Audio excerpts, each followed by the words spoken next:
if you were in week one, they just wiped the floor with you. They showed no respect to anyone. Absolutely, and that's what makes this team so special. 3 players as talented as Lou, Senox, and Crust. Are you kidding me? An absolute dominant team of fraggers. They remind me a lot of NRG in terms of their overall playstyle. They obviously don't have that vocal, while also being a great slayer of a leader in IGL and Sweet Dreams, but all 3 of them are fraggers, much like NRG. So I'm excited to see what Sentinels can do. But then obviously we got G2 Esports, who are obviously looking to put themselves right back on top of the overall leaderboards. We have Complexity, who's trying to prove a point and prove us wrong, to be honest. Over the last few months. I'm excited to see what Complexity can do. Storyline upon storyline of this one on set. It is going to be a phenomenal 6-game series. Well, it's Sunday night, and you know what that means. It's Apex Legends time. North America is officially live with week 2 of Pro League. And we're going to watch Esports Arena, John, because this is a team who I think are actually going under the radar a little bit. Pretty good performance in week number 1. If you've been watching scrims through the week as well, you'll know that these guys are so good at getting an early spot. A lot of teams calling out, I don't know how they've got there, how they managed to rotate so quickly, but they find a way. And I do feel that they're one of the teams who really utilize Valkyrie to its best ability. Yeah, that's right. They drop Lava City. They get it for free, so it's a good opportunity for them to get some good loot. But look at this rotation they're going to have to make on set. It is a far northwest pull all the way to a skyhook finish. So max rotation for them. Meanwhile, keep an eye on G2. We talked about them, hyped them up a lot, dropping in thermal station at the bottom left of your map. They're going to just ride this dead side rotate and should have a fairly easy time rotating. I think this is a favorable zone. This is the zone that G2 tends to feast on because they find teams on rotation. They like to take those fights. Keep a close eye on G2 in this one as well. It's going to be interesting to watch how they approach things. Space Station Gaming, though, they're going to be very, very happy. They're going to be landing over at Lava Fissure. They don't have too far to go. And that, like I mentioned, one of the best teams are holding down one of those strong spots towards the end game. And for the majority of that game. But Sinus, please, they're going to be landing a few early shots here over at Trials in towards Skyhook and some of those teams who are trying to quietly go about their business. But one thing we all know about Trials, one thing we all love about Trials is when you land here, you're guaranteed to leave with some decent loot. Yeah, that's right. Synced and Wicked, longtime teammates, well before even the Apex days have been playing together for a while. Obviously, Synced had a chance to compete with Rogue, aka T-Treb, one of the top streamers in Apex Legends that was on Ranked is Harder, actually won a championship, came out of nowhere that squad and proved maybe perhaps Ranked was harder as they dominated in the late days of the Winter Circuit, qualified for the Winter Circuit playoffs. Excited to see what they can do, and of course we got to show some love to Sentinels. We're still dropping in the former sorting factory area where obviously they used to always drop. Now Lava Siphon, same location, same spot. It's a great position to drop because you're very central map. You get good loot. So keep an eye on Sentinels as they have to make their rotation pretty far as well. I think they're going to rotate right behind Aim Assist if I'm correct, on the west side of the map. And one thing I want to talk about a little bit is from my personal opinion on things, and something that definitely contributed to the success of Sentinels in week 1 was game 1. That 1v1 clutch that Crust managed to pull off, it put all sorts of momentum behind them. It got the energy high, and they are an emotional team. I'm going to say it, Sentinels. We know some of the characters that are on there, and when they get rolling, it's difficult to stop. But as we know, John, and as you know, if there are teams sometimes where things don't go right in that first game, it can affect the rest of the games, all the way up to game 6. So Sentinels, I feel like the same as Complexity, need a strong game 1 here to get that fire burning. Yeah, that's a great point. And, I think for Complexity, they have a good opportunity here in game 1. Again, Complexity, for whatever reason, doesn't seem to do great when the zone actually ends up on them in the north and the east side of the map. They obviously drop in the north side by Climatizer, Epicenter, and Survey Camp.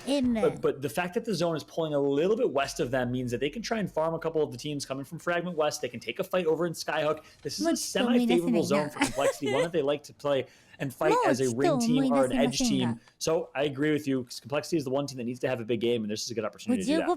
Well, X are just going to be taking their time right now. Might be thinking about an early Valkyrie rotation as well. Just looking at their composition, you would imagine that they're going to be relying on positioning. You've got Corsic and you've got Gibraltar. So if they can find a spot to lock down early, even with the zone being quite far away, they can get to countdown, they can find somewhere to play and maybe hold some teams out, then they're more than likely to have success. As one team lands, another goes to the skies. Air traffic control is going to be busy today. Yeah, indeed it is. But good coordination, though, by air traffic control. Nice job. Clearly clearing the runways here. So it's going to be one team skipping out, another team getting that recon, getting that intel as to where the next zone's going to be. But it's going to be a team dropping on another here. CLG wants a fight. They want static, but they're going to actually get too much static. It's a crypto ultimate that's going to come through. CLG playing with aggression, but it might cost them here on set. Yeah, I don't know if you call that playing with aggression or you call that something completely different because that is not a smart play from CLG. It's not like you've just come out of nowhere. It's not like you're Ghost. It's not quite Halloween yet. People can see you landing and that will be them eliminated. I'll put it down as questionable, but I gotta be straight with everyone at home. That's a bad play from CLG. Yeah, that's a bad play. It's almost like they thought they could just skirt that team and get in that building. Not the best decision from them. And it's Astral Esports, our Mexican team representing for Latin America. Well done from them. Vamos. As we have them now currently under duress and on the retreat. Well, my Spanish is not good, so I'm not going to try and join in on that. Maybe that's something for Bravo to come back and give us a little lesson on. But Astro Esports now just smartly actually backing out of this situation, having just managed to do a little bit of damage, maybe use that caustic ult as well to try and force the team off of height. They recognize they didn't have the position that they would have wanted to, so now they've backed up smartly, going to reposition and just take a few moments here to reset. And it looks like they'll be able to reset. So a wise decision from them, actually backing off of that countdown location, especially because guess what? You got Xset, you got No Cocoa Puffs and Co, who actually had a great showing in week 1. Kudos to them after they performed incredibly well. So we'll see what they can do here. And we'll keep a close eye on that squad as well. As Strahl able to back out, reset, and things are going to stabilize here. And as they do, I'd actually love to take a look at our overhead map in a full screen just to see what those rotations are looking like. As we talked about G2 hugging the west side, it looks like they're able to rotate. They're able to be in circle right by countdown. And look at the clumping. When we say clumping, all the teams are clumping in one area, one location. Well, right now, it's over in countdown. So many teams in that area. We'll see if G2 decides to join on the action and join the fight here momentarily. Yeah, I want to talk about Senior Service as well, the team that you just mentioned who are currently inside of Countdown.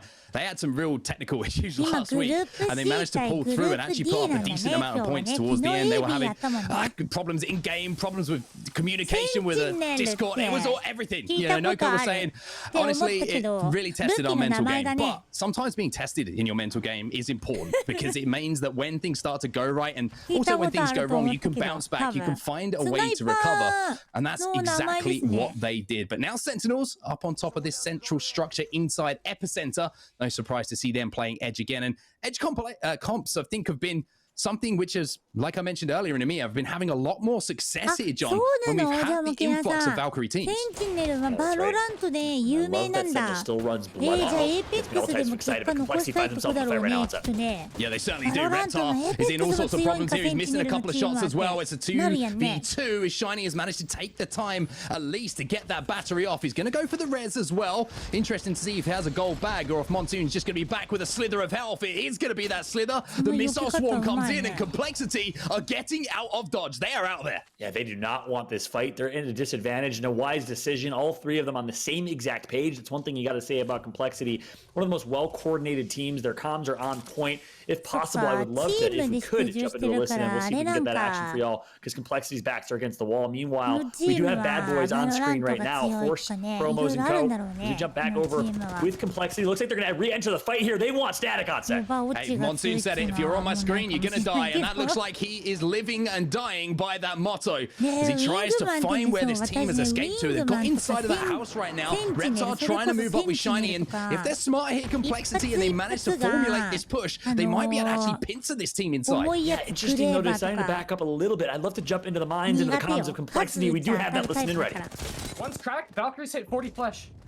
I'm gonna get on the other side south. I'm queuing off the store in 2 seconds. それぞれ力入れてるゲームがありそうか。全部強いってのはなかなか難しいかね。They might just swing one of us too. Be careful. Yep. なんか戦闘長引いてるから漁夫来そうだけどね。I have no nades. Alright, we're taking too long here. Let's fight for Beacon. Yeah. Go for Beacon here. Coming up. They're just 100% gonna fucking... I'm hitting it. 連携のボイスは落ち着いてるね。この接敵してるのに。Alright, do we want to try to get into fucking Ravens? Totally. 100%. Let's go Skywork side. Yeah. Let's go. Yeah. Alright, yeah, let's run out. キンキャニだったら漁夫の漁夫まで持ってる。I'm gonna queue.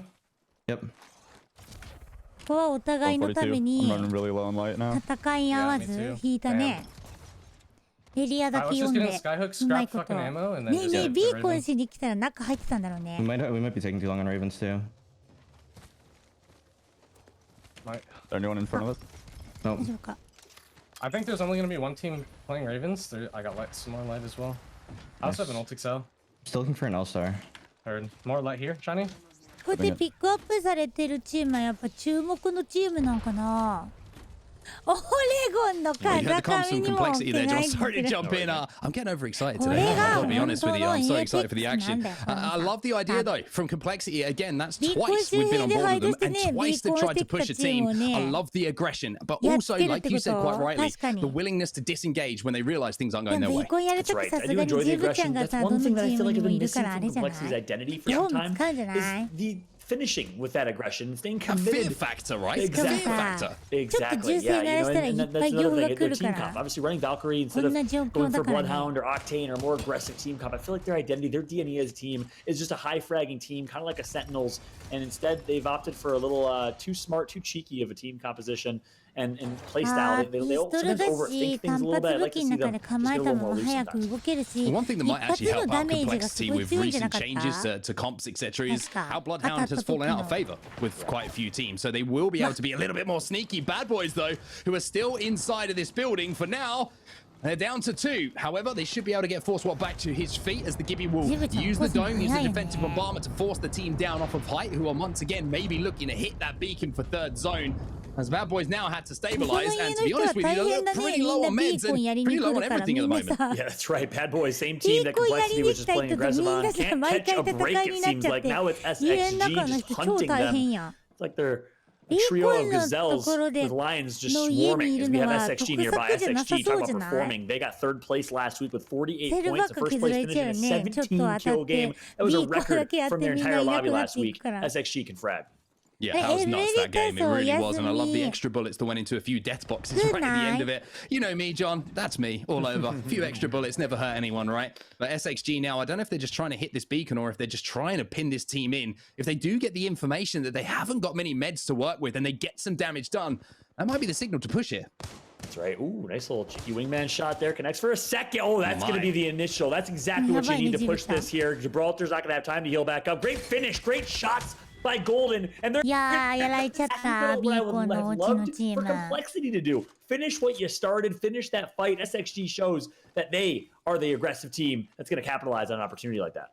Well, you called it. They fragged out last week in one game, and they are fragging out the start of this one. Big wipe for them. 17 squads now remaining as we have lost our first 3. And the zone was a very interesting one because you're seeing a lot of teams down at the southern side of Skyhook right now. It looks like it's pulling away from Skyhook towards the open ground, the uphill ground towards Countdown. So some of these teams will have to make tough rotations. You've got the likes of Torrent. You've got the likes of Sheesh right in the middle there as well. Speaking of which, now we're jumping on board with Tim. あ、このチームが好きって人いたよね。 This is Persia's prediction. We got Nicewig back in the ALGS, and boy, oh boy, did we miss seeing Nicewig compete week over week over week. Former champion. We've seen him win before, and excited to have Nicewig back as Timmy's having some fun here as well. I love Timmy, man. How can you? If you find someone who says they doesn't like Timmy, they're not a person worth knowing. It's how I see things. The man is a living legend, a meme star, everything. And I tell you what, the man is absolutely nuts at the game as well. For now, though, a couple of wingman shots just being exchanged across the street with the Torrent team. I think that is just in the building across from them. But they've got a pretty tough move to make now. They're bunkered up in this building. They will be safe for the next zone, but it's the one after that they will be slightly concerned about. APEX で初めて違ったっけ？で、教わったような気がするんだけど、でも他の人と勘違いしてるかもしれない。It's fun to see him here in the ALGS Pro League. And Torrent, though, on the other side, we're going to jump on board with Reese Hill and Arcade. Reese, young man from Canada. So impressive, his trajectory, his growth. Torrent being really established themselves as the top team in the offseason, but had a really disappointing first week. Only 15 overall points, got 18th place overall, so that's 0 points in the standings right now. They're looking to have a bounce back game here in week number 2. Meanwhile, Sheesh Timmy, perhaps a little too much trolling. He gets knocked. Yeah, he was having fun. Now he's not quite having as much fun as he's going to have to burn through a Phoenix kit to get his HP and his shields back. Only got 2 damage to do, though, until that Evo shield will be leveled up to purple. So you can see the idea behind it. But let's talk about Torrent a little bit, because as he gets his Evo shield leveled up here, Timmy, Torrent did not have a good week 1, like you mentioned, and it was, if you listened to them on Twitter, you read the socials, then you would have seen it was because they weren't happy with some of those zone pulls. They felt they got really robbed with how they played and in the build-up, how they've been preparing. But you've got to adapt, as we're now seeing a fight go down between OXG and that's going to be Esports Arena moving in, one of my underdog teams who win that first fight. Yeah, nice job from Esports Arena ESA. They got second place last week behind Space Station. They're continuing where they left off. They take out Oxygen, who had a disappointing week number 1. That's Cubsy, former Flashpoint. It really popped off early on, about a year and a half ago in Summer Circuit. And then, of course, in Autumn Circuit, since it's been a little bit quiet. Meanwhile, Straw finds himself in a tough spot here. Yeah, this is looking really tough. They do have the caustic barrels to play with, and people always forget sometimes that it's not just the barrels slowing people down and stopping that entry. It's the lines of sight that get denied as well. If you pop those barrels, it makes those fights so awkward. As Enemigo is going to have a look over the shoulder here and see if he can get some peak damage. Still down on his back, though. They haven't been able to get that res for now. So Astro Esports kind of all over the place at the moment with just 2 players alive. Yeah, I mean, nice nade to try and buy some time, but look at this. It's Slurpee and Zednan nearby. SXG trying to push with aggression. We saw them do it a bit ago. They're going to have to do it in a 2v2 fight. Can they heal back up is the question. This is a 2v2 with a team sprinkling some damage and third-partying from afar. And guess what? You have a caustic to deal with, and you have the ring. So time is of the essence, and time is for SXG, but time is in favor of Astral. Astral have got the ability to hold as well because the team in front of them has to make that push. The zone will be closing in around 30 seconds, and that's going to start to really chip away at the health. However, you can see Astro Esports, they're kind of slowing things down for everyone at the moment. They need to commit to this fight if they want to have a chance at resetting and rotating in. So a tough spot for them to be in. The longer this fight takes, the longer it's going to take both of these teams to get safe when the zone starts to move. Slight advantage for Astral because that ring will be closing in on SXG, but they got to make that an advantage. No, unfortunately, Jalapeno's going to go down. It's all up to Pistillo and Enemy. Let's see if they can do putting high ground and flanking. Great flank, great shots put in, but not going to connect with the shots that mattered. As Strahl is getting clean wiped right now in this 2v3. They need to finish this quickly, and they do. So that's more KP on the board here for SXG. 35 seconds until that zone closes, though. And there were shots coming in from Countdown. All of that noise that's gone down would have alerted the teams, and this is a little bit of a Hail Mary. The defensive bombardment will go down, and the bubble will go down, and somehow they've managed to progress up and forward. However, EMP means goodbye to that dome and the cover that they managed to create. Oh, that's so unfortunate. SXG has been struggling in absolute hurt right now, getting gate kept. And but some way, somehow surviving for now here on set. No, they're going to die to zone. It's as simple as that. They just didn't have the time to get in, and that was because the fight took too long around that trailer. W had such an easy time to just wait, bide their time after the EMP hit to take that bubble down. Furia now inside a Countdown, trying to take advantage of the carnage that's going down. The missile swarm's going to go in as well. The wingman shots will break through the arm shield of Gibby, but no real big damage being done by now. But look at that zone pull. This is where I thought it might end, in that open ground just outside of Countdown. That's right. Meanwhile, in the kill feed, quick update. We have the clashing of the Titans, SSG and G2 fighting one another. We saw 100 Thieves lighting it up as well. 100 Thieves did not do great in their debut last week under the new 100 Thieves banner. The champs themselves are looking to bounce back. Meanwhile, Xset finds himself a clean wipe. Great job from them. Shield swap should come in here. SXG out, 100 Thieves out, Sentinels out as well. So notable teams falling early in our game number 1. 13 squads still remaining. And the question for me, Furia, they're in a fantastic position right now. They have the highest vantage point over all the other teams who are trying to make their way toward this zone. As I said, the question though is, what's happening in Skyhook right now? How are those teams managing to rotate out when there were so many teams stacked up upon each other? Yeah, Furia typically likes to drop. Countdown recently just got picked up by this Furia organization, so imagine congratulations to Tech, Zertricky, and Hackula. Big sign and welcome Furia to Apex Legends. We're not jumping aboard of Space Station Gaming, no strangers to Apex. They are just farming the lobby right now and finally going to take out G2. That means one member alive of G2. Gent's going to get taken out as well. I don't know if they third-partied that Space Station, but if that was a straight 3v3 fight, then they just absolutely destroyed G2. None of them had broken shields. I think one player did, excuse me, but the rest of them looking very, very healthy. And now Timmy, oh dear, as he looks down, someone looks up, and he takes so much damage. Nice wig left on his own, and he's going to have to do something magical. Not going to happen. And again, it's Space Station who pick up yet more KP. Space Station is dominating right now, showing that placement and strategy perhaps reigns supreme over the aggression of Sentinels, who's been eliminated already. Torrent, though, unfortunately finding themselves in a bad spot here. Only one left there. Shiny going up the balloon. I don't know if that's going to be effective or if he's been taken out as well. If he can survive for a few seconds, it might be the difference between getting top 10 and top 6. But look at SSG, center zone right now, and not missing a single bullet as the Nile picks up another. SSG is too strong in the moment, absolutely melting as this Skyhook frenzy. All teams rotating from Skyhook are finding themselves clashing, and it's going to be SSG who's the king of the hill. Meanwhile, Sign Us Please does a good job winning that fight. It's a 3v3. They got a team in front of them. Another EMP going down, just harassing all the Gibraltar players who have been so comfortable for so long now, for so many months with that bubble, giving them that fallback, but not anymore. Speaking of bubbles, here's W, and they're inside of one. The Alternator shredding through shields. Fury's down to 10 HP. He's now down to 0. A Sinus P's come in now for the third party. Big shots coming in. Now we're down to 4.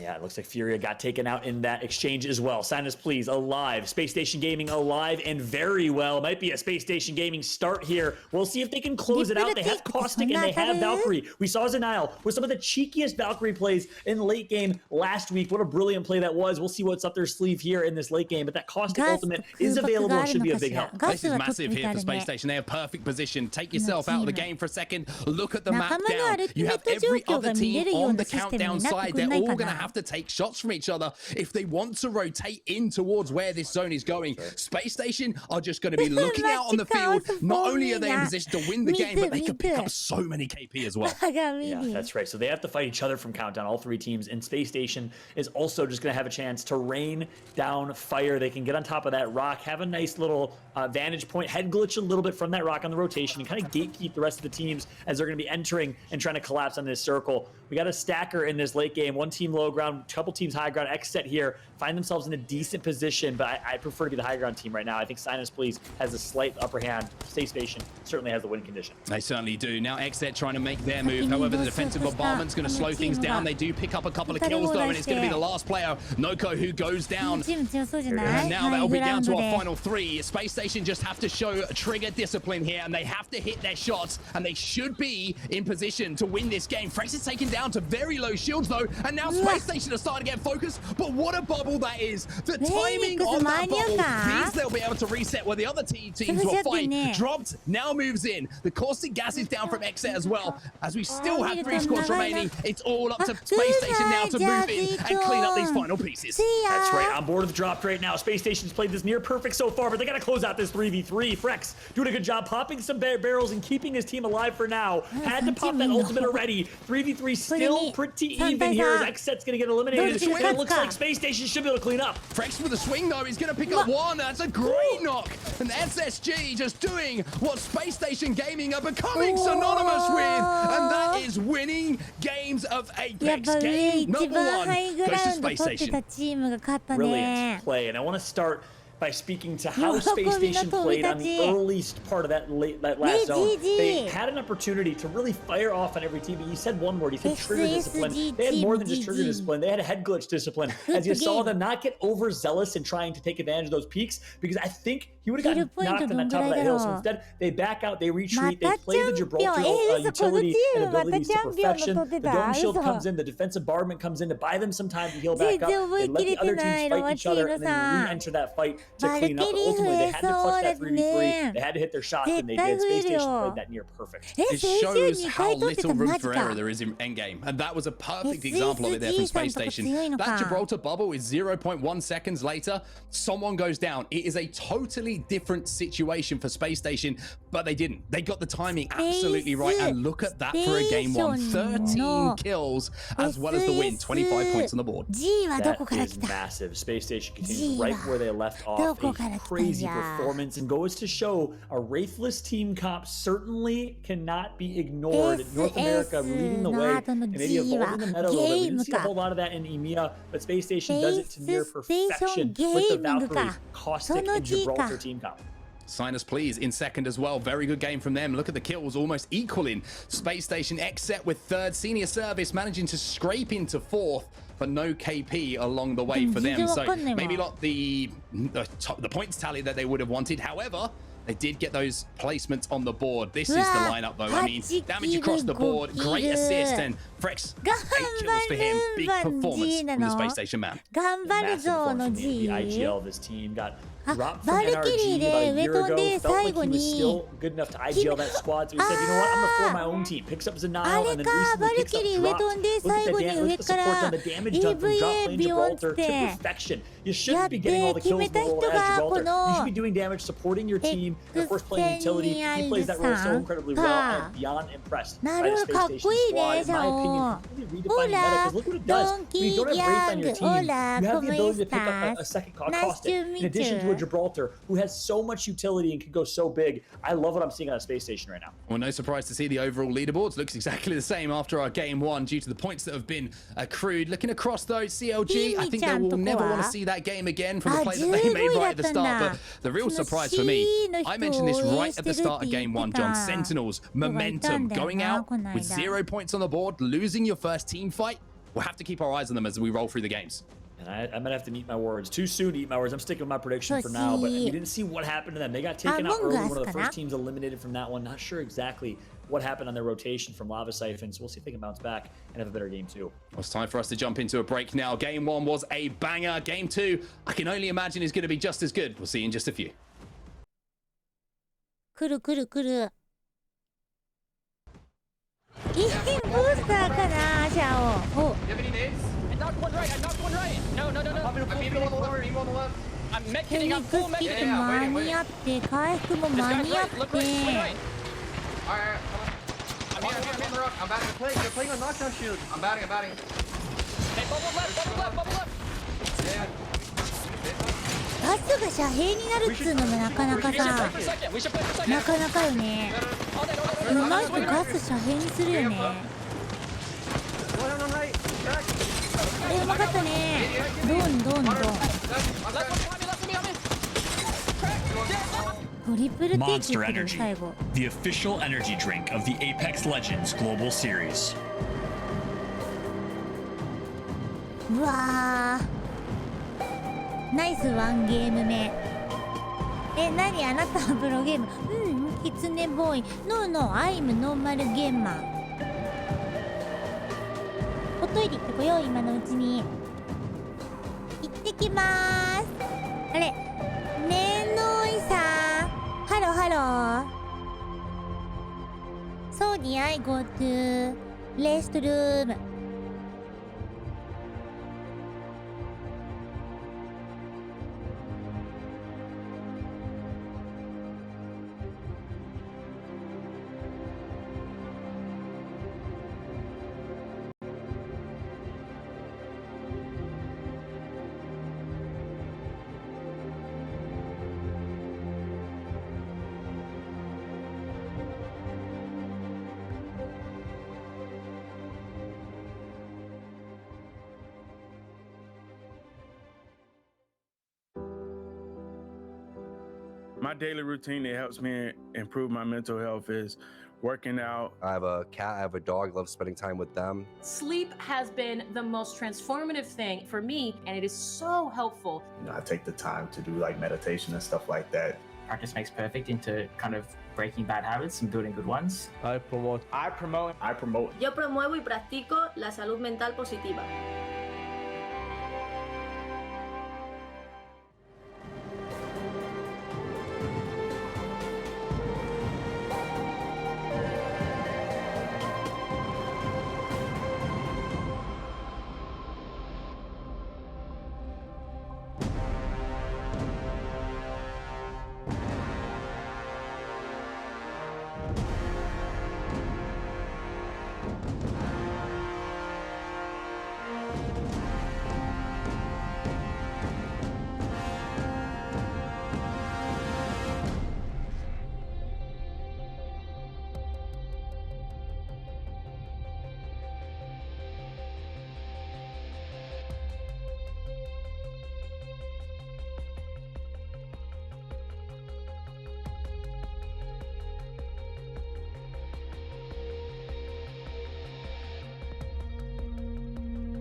Welcome back to the North American ALGS Pro League, week number 2, day number 2, and barely any time for me to catch my breath because we are straight back into the action here, straight back into the dropship, and alongside me I have a new co-pilot. It's Dan Gaskin, who, interestingly, has redesigned the meta of clothes wearing today, because if you didn't know, and I didn't know, and nobody knew, for the entirety of the EMEA broadcast, his shirt was actually inside out, and he's just been pointed out to him by his lovely girlfriend. So, Dan, it's good to see that you got your shirt the right way around. Yeah, somehow I managed to not dress myself correctly, so clearly I was feeling in a good point during the EMEA broadcast. But now it's back on the right way. Don't worry, I'm all sorted for North America, and quite rightly so, because what a game one that was. That was pretty explosive. It almost exploded my shirt off of me. It is just questionable, though, some of the decisions that we saw. I mean, I think you touched on it as well. Like, there was a few teams who made some errors in game number 1. I'm very surprised to see that Sentinels weren't able to come out of the blocks hot, considering how well they played during week 1. And that's going to be the big question for me. Will this rattle them a little bit, or can they bounce back? We'll have to find out for sure if they can turn things around a little bit like you did with your shirt for this broadcast. But I'm sorry, by the way, you should just never tell me these things. You know you should never tell me these things off camera, because they will be brought on camera for me to share with everybody else, the same way that you would as well. But I mean, Space Station Gaming, Dan, there's a reason that I picked these guys as my prediction, and this isn't me giving myself any praise, because there's 5 games to go. But the way that they played that game, every single engagement they seemed to be in, it looked flawless from. Yeah, I mean, you said it perfectly when you were talking about our predictions earlier. You talked about Space Station was predictions, and some of us Sentinels from the other, and their 2 teams who played a game entirely different. And we can see where it can go wrong for a team like Sentinels when they do play that way. But for Space Station, they just execute everything excellently. I mean, the way that they play the game, the style of how they approach it as well is just magnificent. And I think that you can learn a lot from watching Space Station. Not only the way they take fights, but how they navigate fights, how they communicate, how they kind of bait and switch. The perfection of when they use utility, like the Gibby bubble in that final fight, for instance. Everything was spot on. One thing they do really well as well, Space Station, is we are live now in our game number 2, is they're so good when they get a good position at forcing other teams to engage with each other. And we saw it in that end zone as well, just forcing teams to have to fight, doing that little bit of damage so that they don't have to be pushed themselves. And something which maybe a lot of players watching right now thinking, you know, I wish some teams would do that in my ranked game so that I could, you know, get into better positions. But it's probably one of the most difficult skills, is to recognize the lay of the land and who's to do damage to in the surrounding areas to actually make your game survive even longer. There's a lot of things I wish teams would do in ranked games, but I've learned the lesson that ranked and competitive Apex can sometimes not go hand in hand, because people do whatever they want in ranked mode. Competitive, though, you've got the best players running around in the ALGS. It is not easy to just walk through the map and rotate comfortably. You need to be planning every single move. You need to know where other teams are landing, where they're going to be rotating, what composition they're going to be using, who you could be running into. Speaking of, there's the circle, whack bang on tree, so that's going to be good news. You'd hope for the likes of CLG, who didn't have the best of game 1s. They can just wait, they can be patient, they can set up now and wait for other teams to arrive. Well, it will be a better game for CLG in game 2, and I'm not harping on at them, I'm just saying it was not a good play in game 1. So they don't have to make any redeploys here. They're going to be safe in zone, and they should be able to get a very, very solid position to play for end game. And Senior Service made it into that top 4 as well. And speaking of Noko during the week, you know, he was saying they found their groove as a team where, you know, Davis is really, really good at calling the zones where they want to play. But Noko has taken over the role now of actually calling the fights and how they try and position themselves, who they want to focus. And that's such a vital thing to get down to know where the comms are coming from and who to react to in the moment, in the battle that you're currently engaged in. I just don't want to see Senior Service go through the same pattern we saw in week 1, where they were able to get 3rd twice and then a 5th place finish, and then they completely dropped half in the second half of it. They dropped off, excuse me. They finished them 14th, 17th, and 20th. They just almost seemed like they were too ahead of themselves. They were like, oh, we're actually up here with the big boys. Like, we can actually compete. We could maybe even win this week. And it's almost like it got to their heads. They completely fell off. They didn't look comfortable at all. They were making some questionable decisions here or there. So I want to see them find the same consistency they did in those first 3 games from last week and game 1 today, but carry that out through all 6. I know it's easier said than done, but I just think now they've had that first week, now they've had that experience kind of as a team, they know what they're going to be doing, they know how they want to approach a game, they should be a little bit more comfortable here in week 2. Well, let's talk about what Sentinels are doing right now, because interestingly, they moved their way over to Tree. They had a pretty good building to play from, and they've completely abandoned it. They've now gone back towards Lava Siphon, and for me, I think they're just trying to find some teams on that rotation. Maybe they're not happy with the loot pool, and they don't think that they're going to be in a position with enough shield cells or whatever it may be medical-wise to last out that end game. But this is the Sentinels that I want to see. I want to see them patrolling. I want to see them taking 3v3s, because if anyone can end a 3v3 as quickly as physically possible, it is the Sentinels roster.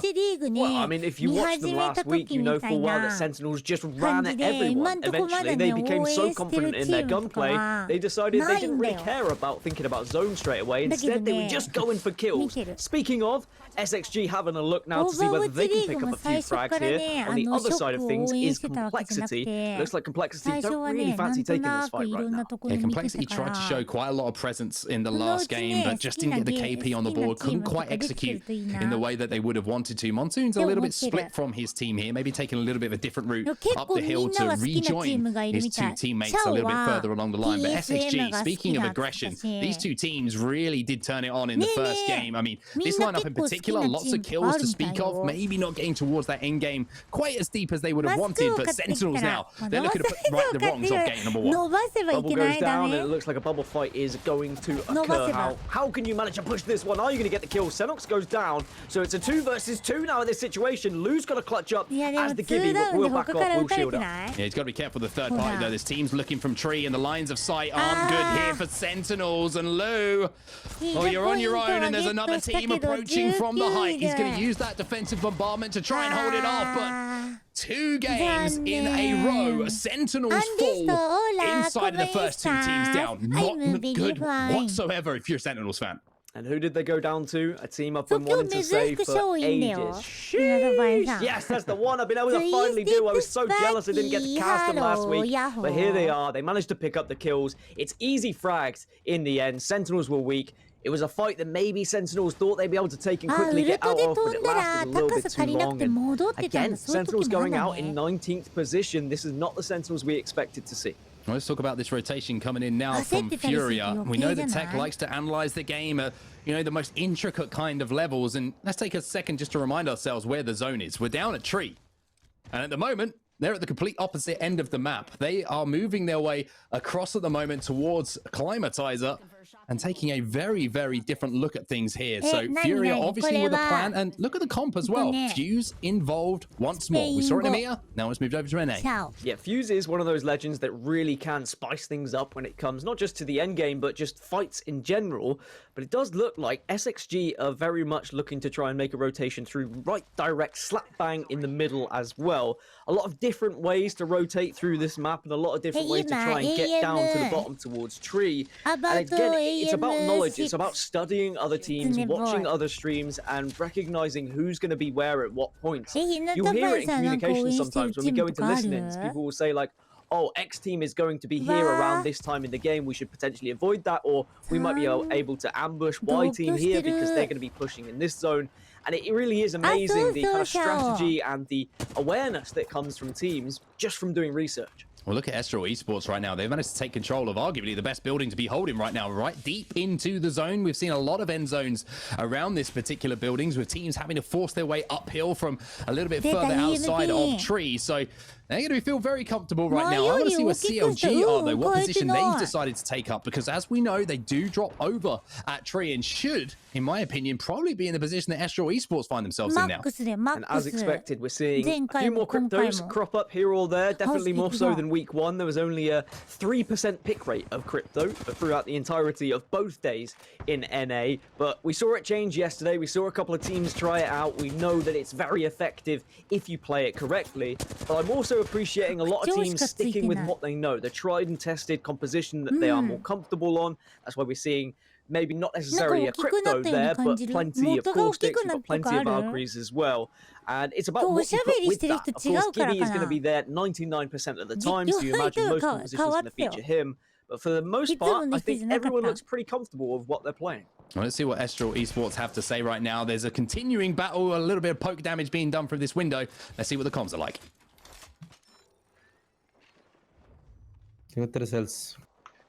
Yo 6. Te puedo dar uno. Vamos, solo para que tú puedes piquear, güey. 私の声の方が小さい？マジ？この間より大きくなってる？ Se consienten al choke también. エリア外でエリア読んでる人いる。あれ、キツネボーイさんだ。アブポーズポイントありがとう。じゃん。なんかさ、私いつも思うんだけどさ。Oh, not too much to talk about there, Dan. No surprise either, to be honest with you. They're set up, they're very, very comfortable at the moment. They're just looking for damage. Yeah, I think we can kind of go away from National Esports because even though, yes, they're having a little bit of a poke damage right now, unless they get pushed, they're probably just going to reside in this building for quite some time. I don't think they'll be doing any pushing just yet. Instead, it's just going to be about patience. It's going to be about thinking who's coming from where and trying to do enough damage to keep people away from their building. Just kind of show enough presence to say, hey, look, this is where we are. Don't try and take this off of us. But we get the lay of the land there as we look across the beautiful scenery of Tree, and there are many teams who have already found buildings to work with here or there. SSG, you can see in the bottom right-hand side of your screen, they've already set up shop, so you imagine they're going to be in one of the prime positions. Sheesh, however, are going to be further southeast, so they're maybe either hoping for a little bit of a pull here, or they're just going to be a little bit more patient and they'll move around a little bit later. Yeah, I wonder if she's just trying to play this one very, very slowly and see if they can hold out any teams trying to make a rotation behind them. If they can manage to do that, they will have a pretty good opening and a clear passage in towards Tree late, which might be very good for them. Also, they have the Valkyrie as well from Timmy to maybe wait even longer to make that transition from launch site where they find themselves right now over to Tree. Complexity also making their transition towards Tree as well, just playing these fences. We have seen some pulls towards here, but as you can see from the beacon information, that isn't where we're going to be heading. And if anything, Dan, it looks like we might actually be pulling away from Tree. And I question where CLG would be playing. They are in a building that's slap bang in the middle of it. Yeah, they're going to be delighted to see that zone pull if they have the information via that beacon. Space Station Gaming also are going to be in a nice building. A lot of people are going to have eyes on it. There's going to be nades hurtling towards you. There's going to be people trying to take position off of you. But if you play it correctly, you should be okay. But I think that the banking on it pulling away from Tree is sometimes a risk, but when you saw that circle, there's always the potential it could happen. And a lot of the circles and zones we've been seeing do end up in some quite open areas. We've seen it go down from like 15 squads to 4 or 5 squads just in one circle, whereas previously with some more kind of solid and secure zones, it will go down from 15 to then 10 to then 5, and then you get your normal end game. But there has really been some difficult zones today, both in EMEA and in NA. Well, step counter is looking pretty healthy here for Furia, as they now pretty much have investigated every square inch of World's Edge on their way towards zone. Tech's going to have to pop that med kit, and they are taking a fair bit of damage here, but only zone 2, so it's not going to be anything that's going to be too devastating to the economy of them. And obviously moving their way around late, I'm sure they would have been able to craft a lot of meds, and you can see the 6 batteries in the inventory here of Tech as well gives that indication. But they're going to be moving in from the very southern tip here of World's Edge in towards launch site. Sheesh were inside of launch site, and you can see the ping there as well to indicate that they are aware of that team's presence. The question is, will they be able to sneak in here? And will there be a third-party opportunity for them to nip in and pick up some kills? They've probably burnt quite a few calories with all the steps they've been getting in, and I think they might need to replenish themselves, perhaps with some kills. So if there is going to be anyone in front of us, they need to go for them. They need to go on a dirty bulk. That's the only way to put it. The dirty bulk is there and available for it, but at the moment they're hiding away from it. They're shying away from it. They don't want to take it just yet, but when it arrives, they're going to guzzle it all down, and you know they're capable of doing so as well. And this composition, I'm telling you, is going to cause absolute havoc to the team that they decide they want to try and digest. Yeah, especially the fact that they're showing no presence, and I'm pretty sure that Sheesh aren't aware of their position as well. Coming so wide, so deep through zone and into that position, and now showing absolutely no presence as well. Nicewig's got to be pretty careful here playing the outside of this building, because if they get engaged in any kind of fight from a team rotating through launch site from Lava Siphon from the north-south, then Fury in perfect position just to swipe in, pick up those kills and say, hey, cool, this is now completely in our control. The Johnny Cash, as I like to call it, can be dropped right on top of them, and suddenly things get a little bit difficult because you get stuck in that ring of fire, and then you're going to be in all sorts of pain. I'm all over that. Yeah, that's trademark Dan Gaskin, the Johnny Cash.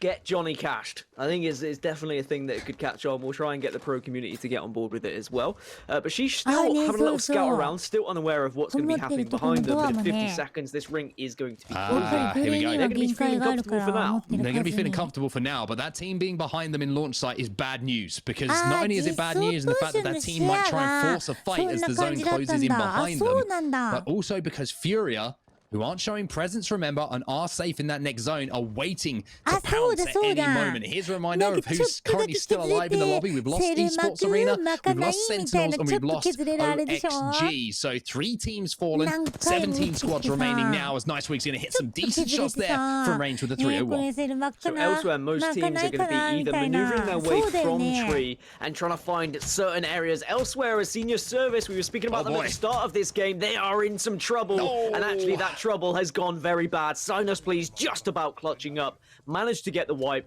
and they've got the gold backpack for the res. They do indeed. Senior Service go down. A good first game for them, but an interesting fight to be seen taken. Maybe that was a Valkyrie ult gone wrong. We'll have to go back and look at the footage to decide exactly what happened there, as we only caught the back end of that fight. But Sinus, please, that's the best way to get noticed, by picking up some big kills on some big players.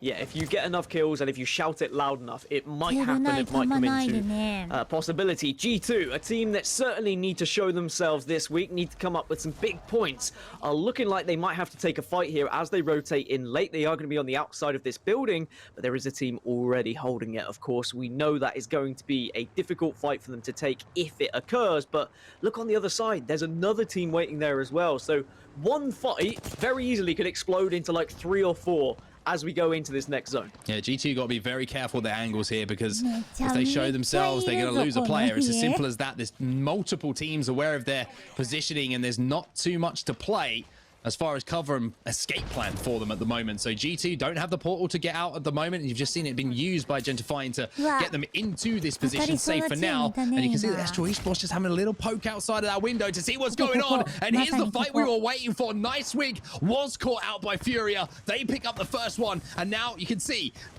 she's on the back foot and trying to hold off this push. Yeah, I think Furia, they were in a situation where they saw where the circle was pulling, and they said, we have to go at some time. Johnny Cash needs to enter the arena. He did so, and they've been able now to take down one member of Sheesh, and could take down more if they decide to continue the aggression here. Sheesh are going to be really annoyed with that one, but that's what can happen sometimes. Teams can just sneak behind you and catch you unawares. Well, one team that went down in defeat as well was G2. Speaking of players going down, it's Aproy's going down. Mr. Hakulo coming in to do the damage. Timmy on his own. Unfortunately, he had the wings, but he didn't have a prayer. As now Furia, having picked up the kills, are going to be careful the third party. And this is the team that were waiting for so long inside the launch site. They were the ones who I was worried might get third party. And now it's Furia on the receiving end. Bad boys, bad boys. What are you going to do when they come and third party you? That is not an enjoyable one to watch. After Furia, they just took their time, and they were probably thinking, yeah, we've won the fight. Now we can think about a road. Oh. Yeah, that's not an enjoyable one whatsoever, but the Valkyrie did jet up into the sky to try and escape, and who knows, might be able to get into a point where you can placement, you can rat out, and at least pick up a few more points. Well, as I mentioned previously, if you didn't quite catch that, G2 were eliminated. I'm pretty sure you can see it on the team's remaining graphic on the right-hand side of your screen. That is now confirmed, and that was SSG in the kill feed once more. Torrent playing pretty, what I describe as a bit of a poverty position here. Not too much to play with, just some cover. Complexity now involved in a fight as well, and it looks like Reptar is going to have to do some damage because his teammates are being bubbled on. Bubble's going to be exchanged. The Gimme flies in. He's going to fall to the floor as Reptar can't quite connect, but now he's going to start doing a little bit of damage. Monsoon and Shiny still alive. This should be a win here for Complexity. Yeah, it's a win, but it's a temporary win. You might have won the battle, but you're probably going to lose the war here. Monsoon, the last remaining player, might be able to pop this Phoenix kit, but even then, note the zone's coming, has to reposition, and this is going to be a miserable end to what was quite a promising fight. 100 Thieves on the other side, just being a real nuisance. And it was just one of those cases where You had the Eva 8 out and you're like, you know what, screw this, let's just get the LMG out, let's get the L-Star on the go, and boy did that hit hard. Oh my word, speaking of hitting hard, the Nox gas goes down from the Caustic. 100 Thieves looking pretty strong in this fight. However, they're going to have to back up here. Scurry's going to have to be extremely careful as now they do retreat. SSG once again in position to steal away a couple of kills in the feed as well. Tech has managed to stay alive here for Furia as well. Down on the low ground, you can see one team taking a heck of a lot of damage as well. But it looks like 100 Thieves have managed to reposture themselves inside of this truck now, and the Spitfire in the hand of Vayne as well. We know how the chopper can sing. I mean, it's job done from Tech. If you can get into the top 10, they got their kills when they got that wipe initially on Sheesh. Then he manages to, of course, Valkyrie away. If you can get to the top 10, there's some placements, and who knows? Maybe you can get up into the top 5 as well. That's entirely possible. We've seen a few successful rat strategies work out throughout the entirety of this tournament already. 100 Thieves are in such a good spot right now, though, when you look at where that circle's going. The van that they're in and the building that there's just northwest of them are going to be two of the hottest places right now. Having a caustic is huge here because you can defend this, you can use it to cut off sightlines a little bit as well. You make it so awkward for all of the other teams that are trying to kind of get shots off you, trying to get nades on you, or trying to take the position off of you. Well, is it a van? Is it a truck? Is it a train? Who knows? But one thing I can tell you is it's time for a listen-in with 100 Thieves. Remember, don't red eye. Be smart. But don't いつもにまして遅いね。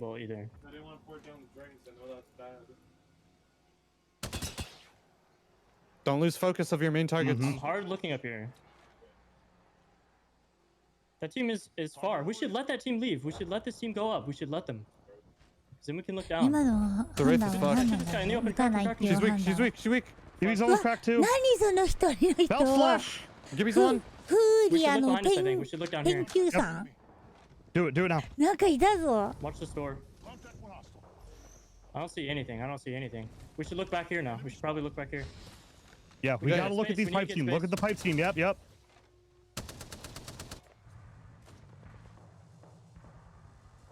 Hola. Put an arc on that. This guy here. Careful. 鉄球さんから一人いる。 Can we get inside maybe? There's knocks on both. There's crates inside. Can we get?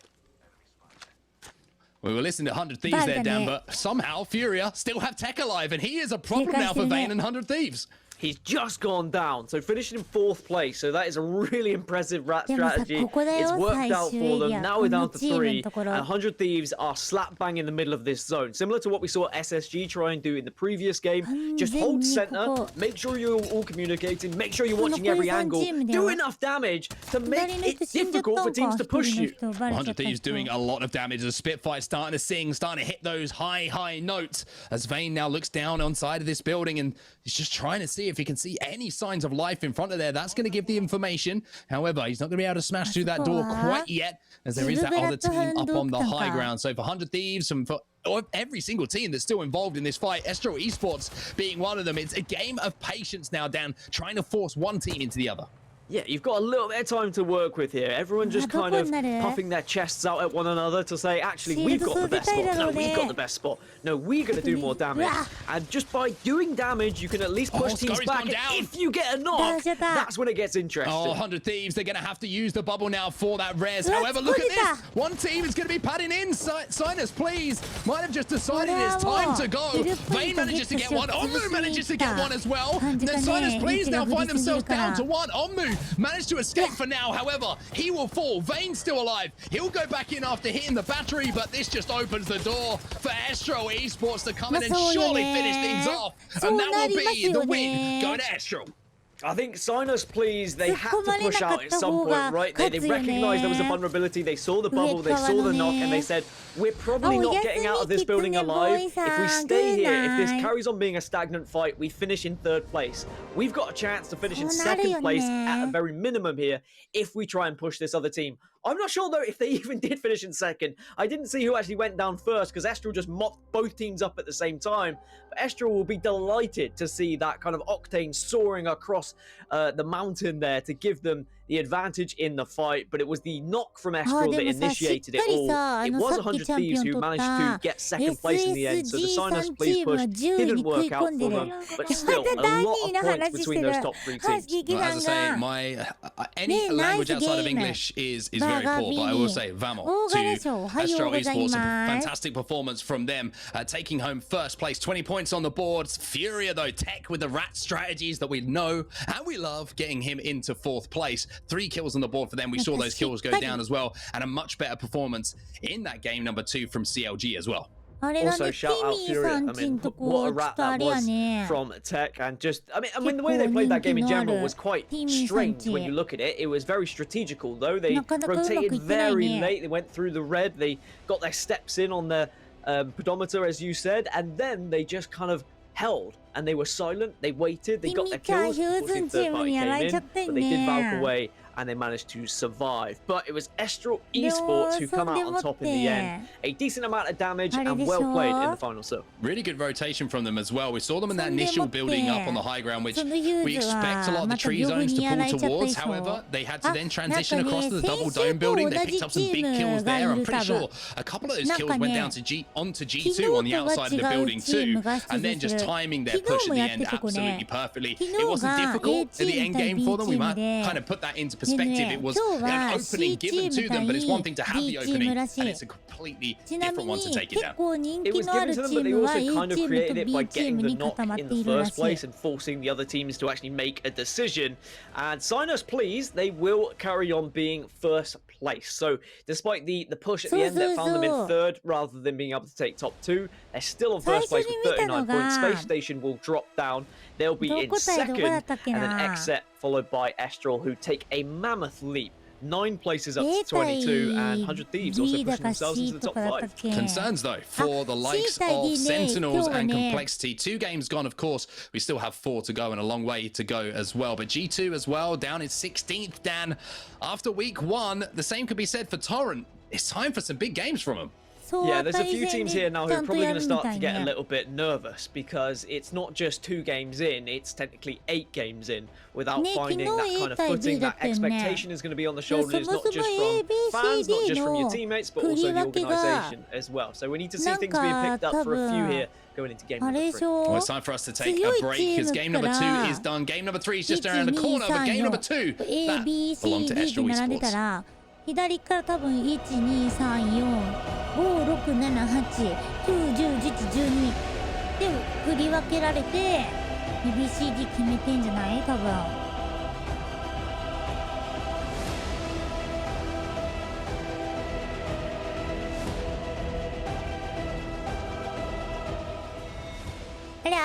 Lenovo Legion.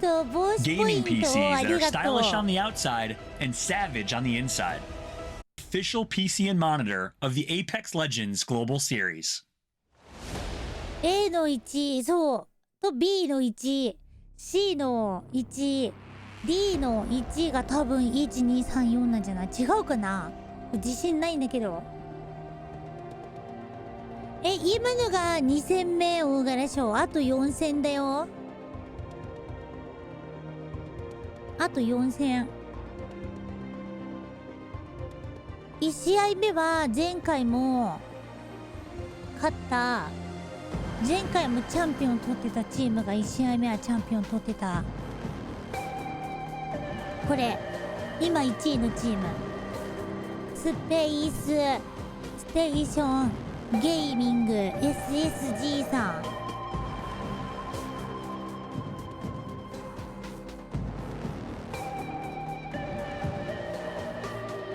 今んとこそのチームが1位で2位が C9 3位がわかんないな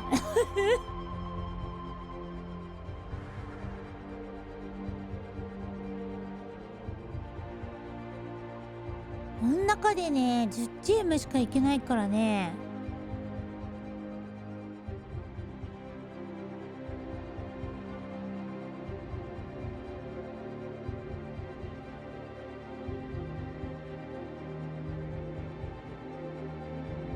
ねえ、絶対気合入ってるだろうね。とりあえず何が何でも10位以内には入ろうとね思ってるだろうね。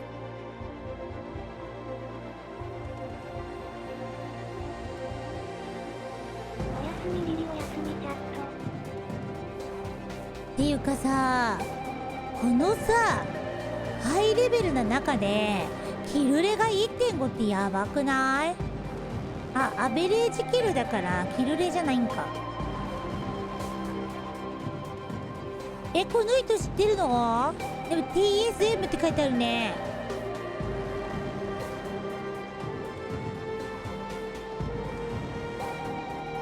あれ TP 探したけどなかった。あれベルンハルトグーナイ See ya おやすみベルンハルト。バジルさんいた。バジルさん今日ね言ったんだよ。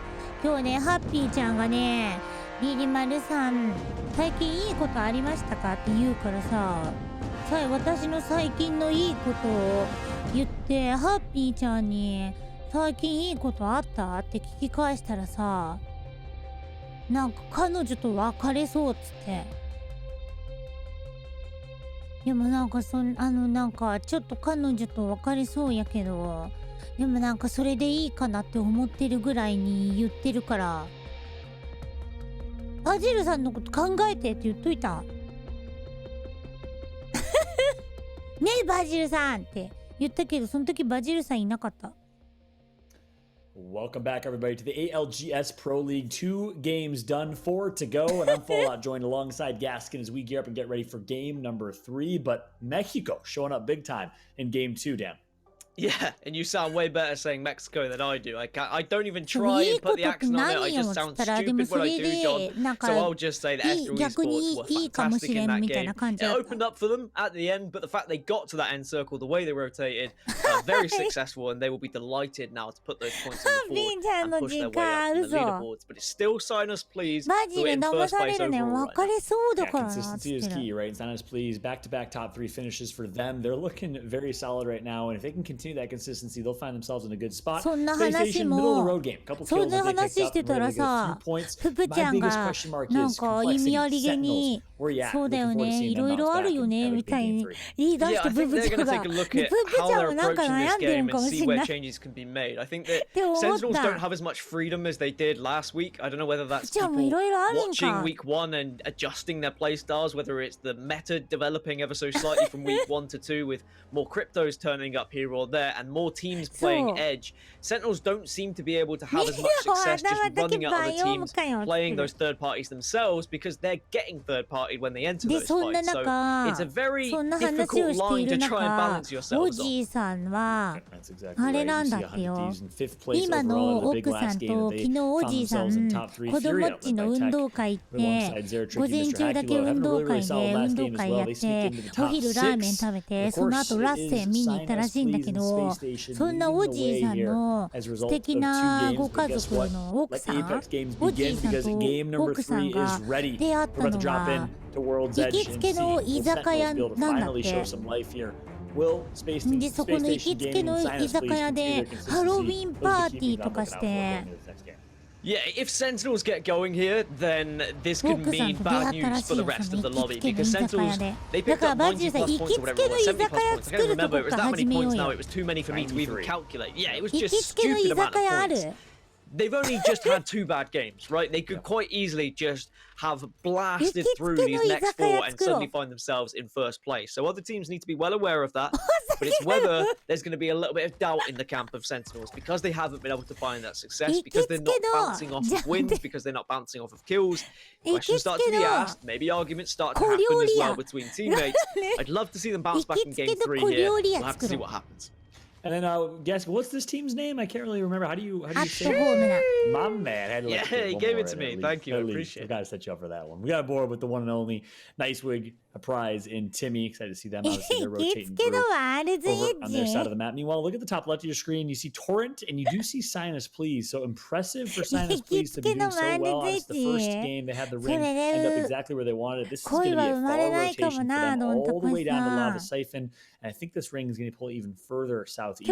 So pretty much close to a max rotation. Yeah, I mean, a circle that's just finished between Tree down at the bottom and over towards launch site is now going to be heading over to launch site again. So it's a dead south rotation for so many teams, and they're probably just going to be sighing as they have to move their way across the map soon. They have to just say, we can't loot for too long, boys, unless, of course, they have a Valkyrie, and then maybe they can wait a little bit longer. As for CLG, though, it is another very close zone for them. They do have time to just have a decision here as to whether they want to loot, whether they want to try and hold things down, whether they want to push out to the edge. That is something that we do see some teams do when the circle is very close to their drop spot. They look for kills. But certainly at the moment, CLG are looking to try to transition somewhere else towards the green zone where they've got the beacon information.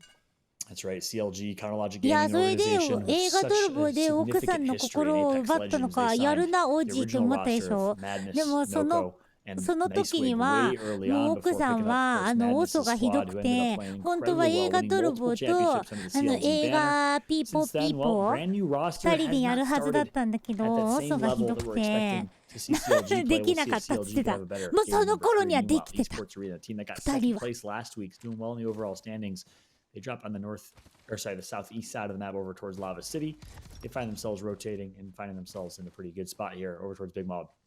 A team that I've kind of slowly fallen a little bit in love with, I think, as Apex has grown, just seeing them compete in kind of lower level Apex Legends and then growing into the more competitive side and then qualifying for the huge tournaments and now here in the ALGS Pro League. It really has been an amazing story for them to really develop from just, you know, your normal team who just enters tournaments hoping you'll do well to realizing they're actually pretty darn good at this game. And we'll see whether they can find more success here in week number 2. As for Sinus Please, we saw they were first in the leaderboard overall. They had 2 top 3 back-to-backs, and they want to continue that consistency to really give themselves a chance to pick up some serious points here in week 2. めちゃめちゃ減ってる。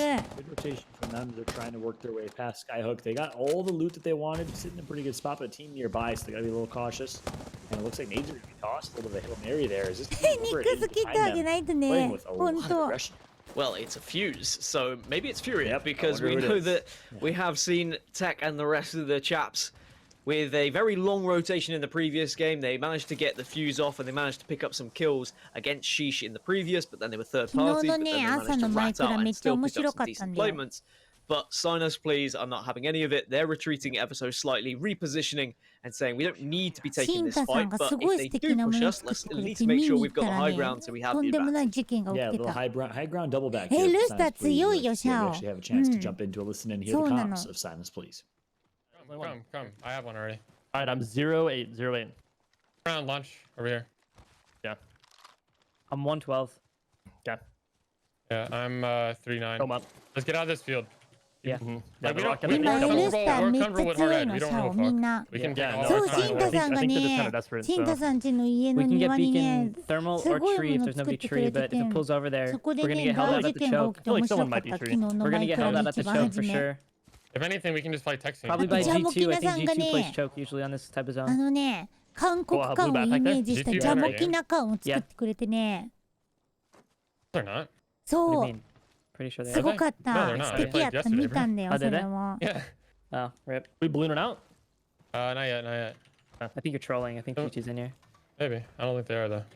すごい素敵やった。 I'm シンタさんのやつも、 I'm going out right now. ジャ I'm モ literally キナ going さんのや out. つも。 I'm gonna just loot this shit down here real quick. でも月マイヤーさんがただただ整地をして、 I'm 4-9. I'm good. リリマルが止めないと無限に整地し始めるって言って心配になってワールドに行ったら、月マイヤーさんのことだから5000かける5000ぐらい真っ平らにしちゃったかなと思ったら全然許容範囲だった。 I'm 4-9. I could just drop you. I have APEX OW also. This could pull back to like Harvester S building. We could slap this beacon right here. That's what is that our plan? Hey Kaiser. そう、シャオ、強い、エルスターストロング。 And then we look for like how we want to play edge. We look for a good walk-in. I really don't want to rotate in tree if we're gonna get held out in the choke with this comp. Yeah,ガストを倒すとガストの涙を起こすから。We just hit the zone when it closes and we walk in. Yeah. We all have med for this. I'm ガストを見たらバジルさん思い出すの。Yeah, we're good. We're good. Hitting it really quick. Or we might not need to. We can walk in. Let's go. After you hit beacon. Yeah, we know where this. Hey, this is dome. This is dome. Yeah, we'll be fine. we think it is. So yeah, but it's probably gonna be somewhere out here. We can always double hit too. It's okay. I think this is. Did you guys watch NA yesterday? Yeah. There was an ending that was like right here. That Zach and them were playing. They were playing the edge of this zone, the edge of this shell. Watch for a random freaking rat, dude. Who knows? キノコマンさんち見りそうになったって言ってたもんね。すごいクオリティだったよね、キノコマンさん。Right, so a little bit to dissect there. First things first, friends. G2 is in your lobby, and you know what? I don't know if that's shots fired or what, but G2 hasn't been the most relevant team in this lobby so far, so perhaps that's why they're a little confused there, Dan. Yeah, and elsewhere we saw Esports Arena in just the picture-in-picture. They were in a little bit of trouble here in the southeast of the map, and it's something I wanted to touch on is that they've had the majority of the run of this area of the map. They were actually looting 3 POIs alone as a team because just no one else seemed to be dropping in this area. It was very confusing. It was something I saw from C9's coach that he put up on Twitter. Shout out to PvPX, by the way. Amazing to see the kind of the knowledge and the research going in from coaches in every single game. But it looks like teams have started to become wise of it, so they decide to try and join them in that area and try and pick up some of that free loot elsewhere. Furia are in a bit of a spot of bother here. Right, and, oh my goodness, it's going to be against SXG, who's been honestly a dragging team so far in the Pro League. I've been very impressed by them. Meanwhile, it looks like ESA is going to take out Torrent. So the bad luck for Torrent continues as they get taken out yet again. Complexity just making their rotation through and are going to be just comfortably landing on bridge here. It's one of these positions where you can play and it can be a decent spot to hold for some time, but if you start to kind of stack it up in teams above you and below you, it can be a little bit awkward towards the later stages. So I imagine they'll try and move on away from this area for now. We're down to 17 squads, so still a pretty healthy lobby, only a few losses in the early stages, but for the most part, teams have been able to move pretty successfully from point A to B. A lot of pressure on Complexity. We dissect this team often because the bar is so high for these three, and it's just based on the amount of respect that we have for these three. 私が紫の子乗ってこの子なんだろうキノコマンさんが作った子かなって乗り回したらめっちゃ速くてほんでトヤさんが自分ちんとこの国王号これ国王号とどっちが速いって言ってきたから競争するっつってやったらね国王号遅かっためっちゃ遅かっためっちゃ速いってトヤさんが驚いてたよあ、ピンクの専業のやつはハルーララなんだあの子はでもハルーララさん速かったよめっちゃJust to go back to listening earlier as well, because obviously we refocused on that fight, but something I was taking away from it was the way they were saying it's going to be a dome finish, and then there was the correction of, well, we think it's going to be a dome finish. Did you see what happened yesterday in NA? And kind of the zones that were pulling here or there, and just trying to work out, is it going to be any sort of similarities to yesterday? Like, these are the zones where it could be finishing. This is something we've already seen. And even though it's sometimes impossible to predict, you do kind of go with your gut feeling of what you've already seen in previous days, even if there is no tendency, even if there is no pattern whatsoever. But as we watch SXG dealing some damage here, just to try and show some presence. G7 って強い武器なのかなって勘違いするよね。みんな弾の節約とかで G7 とか使うでしょ。強いの本当？みんなエリトラ使うからあんま使う機会少なそう。でもさ、ネーザーではさ大活躍だよ馬たち。G7 強いマジ？全然当たんないんだよ自分で使うと。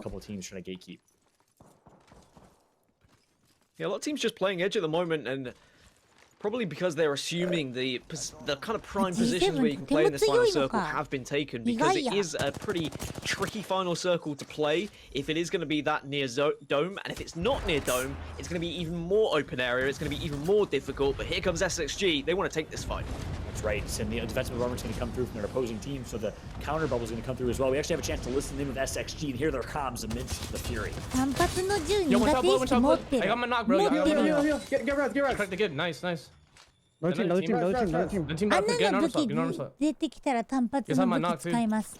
Multi. 花と同じ武器出たら。 The fuck? This guy outside my door. Get a swap. They're all fucking broken. Heal up, we're good. We're fucking good. They're not gonna push. They might push. Watch nades. I'm bubbling. I faved gold, not even the fave. Just hold. Stay alive. We're good. 花とそう同じやつで使う。 We're gonna have to. We can play patient though. They're behind the wall. いや G7 は違う。全然違う。 Yo, swing on this. They're running. They're running away. We're good. Let me get some loot.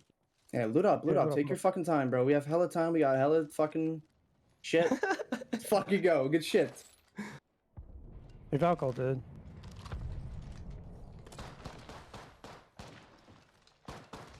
You know what's crazy about that listen in that scenario is the team that was right outside again was Complexity, who had an opportunity to push. I mean, SXG was reviving weak. Obviously, Complexity didn't have all that intel, but regardless, had a team trapped and for the second game in a row decided to retreat and not take that fight.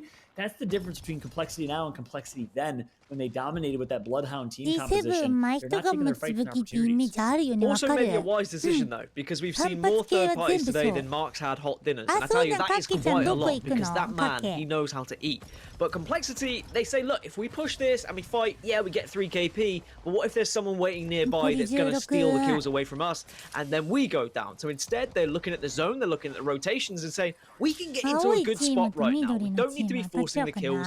The kills will come to us if we can get a position. And there's the zone move. It moves slightly away from Dome, and it's going to be the central kind of lava area between the two. This is a horrible final circle for teams arriving late, I'm telling you. Yeah, so good thing for obviously Complexity rotating early. We'll see if it pays off. Xset, welcome. Xset, last couple of months to the Apex Legends scene, picking right for the championships. Now, unfortunately, claimed last member alive for this squad, and he's going to get taken out by the hands of Space Station Gaming. Frex, last alive for SSG. That caustic comes so clutch in moments like these. Really does, and just very important to be able to have that kind of defensive legend that can help you out when you are getting pushed, or just to kind of lay down those barrels after you've got a wipe to try and deter a third party. As Thieves, they're going to move their way over, but CLG in a little bit of spot of bother as well, trying to do what they can, do just about survive, but is there a third party that's going to come along? Looks like they might be okay. 邪魔で見えなかったかもしれないけど、生き残ってるチームのリストに生存してる人数まで分かるようになった。分かりやすかった。 There's the third party. Bird goes down though. Nano has to go huge here, has to do so much because he's the one who has the shield. But it looks like they've done enough to at least push the team back ever so slightly. But it's not going well because it's G2 Fallout. And that team, yeah, exactly, is G2, who we called out going into this game. And what a game they've had so far. At least have picked up quite a few kills. I think 5 to 6 kills for G2 Esports. So the Controller boys showing up big in game number 3, playing the style of play that works so well for them, which is aggressive. Well, a team we haven't mentioned for quite some time, ever since the start of this game, really, is Sentinels, and they are still alive as we get down to the last 11. As I say that, Crust has just gone down in the kill feed, so perhaps I shouldn't have said anything after all. I'm really sorry, Sentinels fans, it's entirely my fault, but maybe they can pull this one out. As elsewhere, Sheesh, they're holding down this tunnel here, this vault area, and it looks like they're going to try and surprise the team, because Timmy is in such a sneaky place. He's holding that spot. He's holding his shot for this reason. Now he just gets to rain. So this is what Timmy does. These are the Timmy plays. Starts off with 100 damage and continuing to melt right now. And it looks like Sheesh should be able to win this fight. Has to clutch out these shots. Timmy's going to want those back. And no, as I say that, Timmy unfortunately misses some of the 8 shots. And Sheesh is going to get taken out. SXG does not lose 3v3s. It's almost like they were just banking on that play being too successful. It didn't really work out. In fact, the bubble coming down actually went against them because the shots were ringing out from Timmy. He really had their number. They had no idea where he was. He had the success rate with the shots he was hitting, and then suddenly the bubble stopped his line of sight. He had to drop.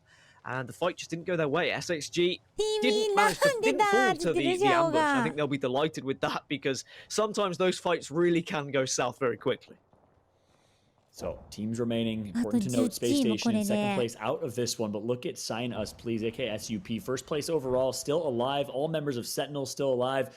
And this fight that we saw in the kill feed moments ago continues on here as 100 Thieves Vayne knocked one member of Sentinels, is going to force Sentinels to back out and retreat.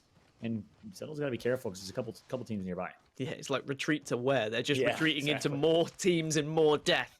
As we're down to 10 squads, so placement points secured now for the top 10, so at least that's job done as one less thing to think about. Instead, now you try and focus on just getting into this next circle. Look at the way the 100 Thieves are going to have to rotate. They need to go for a Valkyrie ult. There is no way they could do anything else here, so they're just biding their time. They're waiting for that circle to start moving, and now they're going to zip on into the air. And you've just got to hope there's somewhere you can land, because otherwise this ain't going to be pretty. This is going to be a nasty final circle. Gosh, such a difficult decision where they will land and rotate towards, because 10 squads still remain here. So a lot of real estate's taken. Looks like they're going to find themselves one little corner, one little perch to find a rotation. Meanwhile, Sign Us Please, team that's dominated this lobby so far, actually is going to lose Tempest, all up to Synced and Wicked, the duo. Look at the amount of space that's actually being able to be taken here from teams. When it comes to cover, there is so little cover here in going into round 5. So you imagine that the next circle is going to be even worse. But for now, Sign Us Please just have to try and worm their way in. But you worm your way in, and there's another team already burrowed and waiting. And we see the white. And unfortunately for Sign Us Please, they fall down. It's going to be OXG there waiting, and they get the kills. Meanwhile, Sentinels on their side of the map is going to take out a full squad. Nice job by Sen. 100 Thieves on high ground. Little Valkyrie is going to peek their way up and say, never mind, I don't want to push that. Rotates right back to low ground. And it looks like, as I said, Sentinels actually gets taken out by the hands of SXG, saying, we are the slayers of this lobby. Oxygen still alive. 7 squads remain in this late game. We got a Loba. And it's going to be G2 still alive and kicking after a difficult situation they were in earlier. Either 8 shots, though, will ring around World's Edge here, and now you've just got to survive in the bubble, and you've got to hope another team doesn't come, but everyone's pushing each other right now because they know there's not much room to work with. That's right. Zionful's gonna go down, all up to gentrifying Resulta. Resulta doing work, connects for 1. That's McNuggy Butt, which I think is ridiculous to say in commentary. I love this man for doing that. Gentrifying, last member alive. The third party is gonna come through. So unfortunate. Gent is doing everything he possibly can. Again, thank goodness for Caustic in these scenarios, but it's not gonna pay off as Gentrifying is getting tagged up. He's getting tagged up, but might get the bat off here. Oxygen have lost players, 100 Thieves have lost players, and G2 as well. 3 teams that have just been kind of forced together and having to fight. It's 100 Thieves who go down first, and G2 might just be able to rescue something here as Esports Arena, the team who has dominated the southeast side of this map, that have just been able to loot for free, also find themselves in quite a power position right now, looking over quite a few teams who are struggling. I can't believe G2 survived such clutch plays from Gentrifying in that moment to get the shield bat off, to get Resulta back, and here comes the drop. They're going to spot 1, and here comes the push. Connects for more KP, but a little over-aggressive. Gentrifying can be out of this one. Resulta gets taken out as well. We're down to 4 squads. Yeah, Oxygen will go down. G2 as well. Now, Roller Theory look to be struggling as Complexity. They hold the edge of the circle, and they're being a real nuisance to those teams who are trying to rotate in. And for now, you've just got to work almost as a team, all the teams that are in the circle, kill everyone who's trying to join you, and then you focus on each other elsewhere. It's just a moment where you all come together, but look at the shred we've just seen from Monsoon. Oh, brilliant stuff. And great rotations from Complexity. Great positioning from Complexity, showing why it was so important to rotate earlier. Playing their team comp very well. Obviously, with this Valkyrie, this Gibraltar, and this Wraith, positioning is key. Reptar are going to get out of dodge and actually reset. 3 squads remain. Complexity in a great spot here. Complexity really in a situation where they could win this, but with 3 teams left, you could say that about any of them. Esports Arena, who have been holding this area for quite some time, do have to move a considerable distance to the center of this circle, so that's why they're trying to do damage right now. It's all about trying to force the fight between the other teams. Complexity doing the same, they're popping damage back. But who is the third team? I haven't even seen who the third team is. Is it a rat? Is it a full team? If we can get some vision on it, it's going to be SXG, and I'm fairly certain SXG, they have had damage done to their team, so it's going to be a question of how healthy they are. Are they a full 3? They are a full 3, but boy are they low. They're really struggling right now, caught in the crossfire. Yeah, ESA is putting them in absolute work. It's going to be a heated finish, quite literally here. Nice shot by ESA pushing up against SXG. Looks like they're going to trade knock for knock here. Slurpee gets one, and Complexity is just watching the action ensue and enjoying the party. They'll be the third to the party. And as a result, Complexity will be your champion of the lobby. Well played from Complexity. Out rotations, out positions, and secures a win. That was huge. Well, we said we needed answers from Complexity. We needed to see them do something a little bit different. They didn't take that fight earlier. You said it's not quite like Complexity. We're used to seeing them push in, being aggressive. But now they're playing with their brains. They knew that third parties are very apparent here in these lobbies. They positioned early, which is difficult to do in a Valkyrie meta, but they certainly just watched everything unfold in that last circle. It was almost made too easy for them, but they forced it. They did damage to both of the other teams and forced them to fight. Yeah, and that game's a perfect example of why rotations and why positioning is so important. Complexity found one of the best spots, predicted the ring so incredibly well, and really did not face a ton of struggle in that late game. They predicted the ring was going to pull towards kind of dome side. And as a result, well, 6 kill, first place, finished 18 points. But the story of this game is SXG with a 16 kill performance. That's one behind their 17 kill performance last week. SXG is proving that they are probably the best slaying team in this entire tournament. Yeah, SXG, the real winners here with the amount of points they were able to accumulate. Esports Arena also putting out a decent amount with 8 kills, getting the 17 points.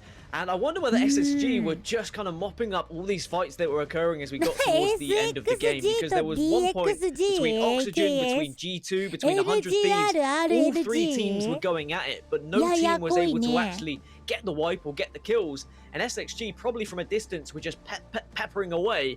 They managed to get some frags, they got an insane amount of kills, and even though Complexity won the game, I think we know who the real winners were indeed. But it was a better game from Complexity, and it was one they certainly very much needed. That's right. Nice job. 11ポイントがどれだけ付与されるか分かってない。 16 kills and 23 points, but that's going to do quite a bit for Complexity, who was all the way down in 12th place with 6 points overall. That'll certainly put them within the top 5. Kudos and congrats to Complexity. A big win right there. Space Station goes down early. Sinus Please went down relatively early, I believe, in 8th or 9th place. So that opened the door It did a better performance from Sentinels. They got to later stages of the game being in 7th position. I almost cursed them as soon as I started mentioning them. A player went down. I panicked a little bit. I just know that Sentinels fans are there waiting to tweet me to say it was my fault, but I predicted them, guys. I predicted they were going to do well today, but again, maybe that makes me the problem here. I mean, I'm just going to shut up. I just won't say it. You're just digging yourself in a deeper hole, my friend. Clearly, it's all your fault. You know, I predicted them to low key under the covers here. We'll see if Sentinels can perform and really 3 more games to go. Welcome back Persia to the desk here. Persia, 3 games in. What are you enjoying so far? 3 games in, and what I'm enjoying is that by the 3rd game, I'm seeing some restlessness almost from the players. They're so hungry, they want to get these kills. SXG dropping all those points. Round 5 wasn't even closing yet, and that kill feed looked like a CVS receipt. Alright, I could not believe how much action was being fit in before we even got to our final ring. And honestly, I want to take a look at some of the clips from Game 1, Game 2, and obviously Game 3. Tell me about some of the differences that you saw fall out from game number 1 here. And their ability to not only be well positioned, but to also slay along the way. Every step of the way, you saw Space Station absolutely fragging out. Under pressure, still able to perform. Of course, their team comp of Valkyrie, Caustic, and Gibraltar helped them in the late game, especially as they're able to use that Gibraltar Dome Shield and defensive bombardment to perfection. I think we're seeing teams have to try and work out where are the spots we can hold in the end game going to be places where Valkyrie teams are going to look to drop. So even though it might look like it's going to be a quote-unquote God spot, you don't really want to go for that. Instead, you want to go for somewhere that's going to be a little bit quieter, where those Valkyrie teams maybe don't have the access to, whether that be a building, whether that be under a little ledge, or whether that just be kind of away from the priority positions, because then you can mop up the pieces when all the Valk teams just drop on each other and just the carnage on top. We've seen that from a few teams who have found victories here today. But at the same point, if you are one of the Valk teams, you've really got to decide and appropriately position yourself at the right time. We've seen some teams go for the early rotations with the Valk, some teams go for the late rotations, and I think you either need to be the first team or the last team. If you're anything in between, you just get caught in the madness. great point. Timing is absolutely crucial with these Valve team comps. Unfortunately, here in Game 2, Complexity got taken out, but their Valve rotation was on point. なんかこうやって見るとやっぱりさ、チーム A とチーム B だいぶ強いみたいね。そんな気がする。チーム C と B。 Did some good work there, but SXG just fragged out in Game 3, guys. Yeah, I'm impressed with how SXG were able to pick up that amount of kills, and honestly, I hope we do have footage of just how they were able to pick it up, aside from this one fight we witnessed. But look at what a difference it could have been, because Complexity were putting pressure on them, and they didn't push them. If Complexity had taken down SXG, we might not have seen SXG manage to find as much success, or Complexity may not have won the game. It does show that sometimes you need to show respect to the people you're playing against, because otherwise it can not just punish you, their game, but it can also punish your game as well. This was the big one though from SXG, wasn't it? We saw Sheesh waiting, they were going for the ambush, but SXG still won this fight, Fallout, which for me was one of the biggest ones that I've seen. And I mean, Persia, you were watching this unfold. You must have been like, how on earth did they been able to do it?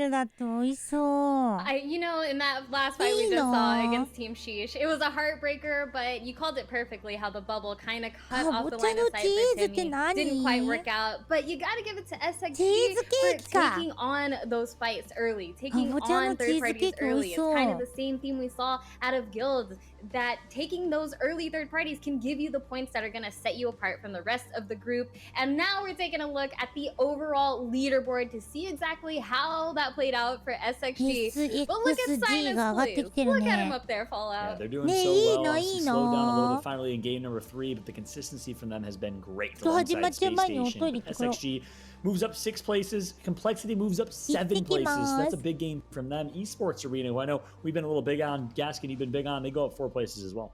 Yeah, Esports Arena has been an interesting one. As I mentioned, and just in case people didn't hear in the commentary, you may have seen on Twitter, PvPX was tweeting out the kind of positioning of where people were dropping, where people were looting. Esports Arena had 3 POIs in the bottom right. Like, they just had so much room to work with, so much room to loot, and I'm hoping that's changed. I'm hoping someone's noticed that and might take, like, Big Mord off of them, for example, so that at least they don't have the complete run of the southeast area of the map, because otherwise that happens. They got so much loot, they got so much room, then they were just able to wait, they were patient, and they finished with a really impressive finish in the end. And speaking of tweets, for those of you at home, tweet to us. Use hashtag ALGS. Hit us up on Twitter at @PlayApexEsports and let us know how you're feeling about the competition today. Who do you like? Who's your favorite player? Because we want to know. All of our socials are right here on your screen. Twitter at @PlayApexEsports, YouTube at @PlayApexEsports, and of course Twitch at @PlayApex. We're looking forward to hearing from you, and we are also looking forward to seeing more Apex. So let's hop to this quick break, and then we'll play the next game.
Well, the second half is about to get underway here of the Apex Legends Global Series North American Pro League, and it's going to be myself, Onset, and Fallout to take you through our next game. That is the fourth one of 6, John, and what a return to complexity, to form. Finally, they get that win on the board. Yeah, it was a win that they needed. Played that to perfection. Again, early rotation for them. Opting not to take that fight against SXG, which actually ended up working for both teams, right? SXG survives, places top 3. Complexity wins the game. Ended up being the right decision in that game. Obviously, the game before that we casted, not necessarily the case. They decided not to play and take a fight, and as a result, rotating to Skyhook got taken out. So deciding to play less aggressive, more rotational is Complexity. Worked off big time, paid dividends in game 3. Now let's talk about SXG, and I have to be careful every time I'm saying this because you've got SXG, we've got SSG. For someone as simple as me, John, it becomes very, very confusing. But what isn't confusing is the fact that they are fragging out right now. Every time I look at the kill feed, SXG, SXG, SXG, they are putting up so many kills in this lobby, and it's transferring into points like we just saw. Yeah, absolutely. It's been scary to see, to be honest with you. In EU, we have Scars.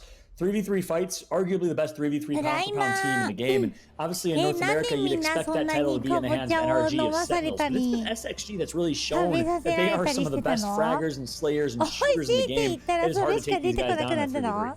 It's been really, really impressive. One team, or should I say 2 teams, that I'm a little bit concerned about, though, are Sentinels. Understandably, what a turnaround it's been from their performance in week 1 to what we see now. But also G2.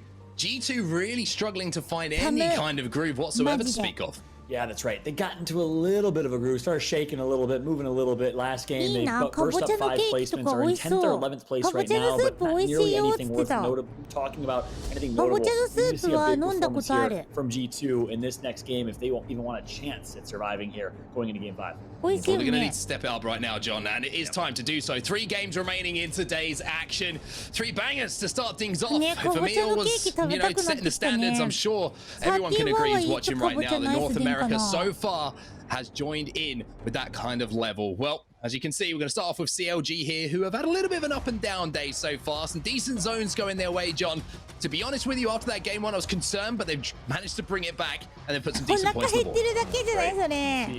CLG could do dropping over in Tree uncontested, so they've gotten a few zones that have been helpful for them. Bird, Natural, and Nano. We'll see how this Caustic, Gibraltar, and Valkyrie team comp, which is so popular here in North America. You can see a whole lot of that in EMEA. A lot of teams in EMEA opting for Wraith. Your thoughts on going a Wraithless team comp, Mark? It works if you get a good position early. Otherwise, I think that you can struggle a little bit to find somewhere late. And that's where this composition can be a little bit griefy. If you're Valkyrie redeploying in late, if you go for that skyward dive and you land and kind of your thought is, we're going to get a bubble down and we're going to throw a stink bomb at someone, basically, to try and zone out another team who might be in the vicinity. So I think that's where some problems come with it. It is so reliant, in my opinion, on finding an early spot to play. If you can, it's crazy effective. You have 2 of the best defensive characters in the game, and you have the ability for Valkyrie to obviously get you into that position. But I still like the ability to make a micro rotation in that endgame. I have to be honest with you, but it's working out for a lot of these teams. I still think we're going to see these comps develop as we see more and more games go through, and also as we get to see our circle, we're heading back to fairly central in the map. It's very similar zone to what we saw in EMEA earlier. Yep, that's right. And we also saw a very similar one towards Countdown at least, but a different finish. The finish in this zone is going to be fairly in the open. That's important to talk about, right? Late games where you have a lot of buildings, a lot of real estate, means rotate early, secure the best building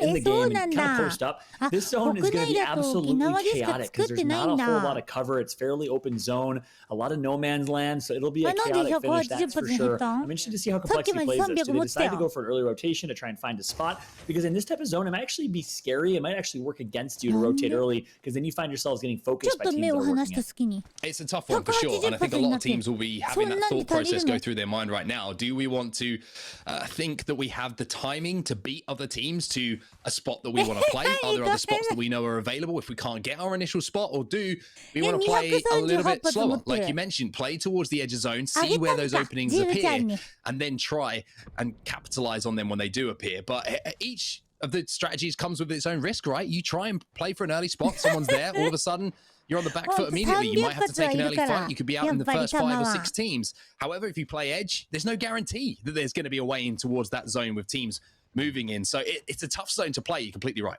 Yeah, it is. G7 で238発持ってるよ。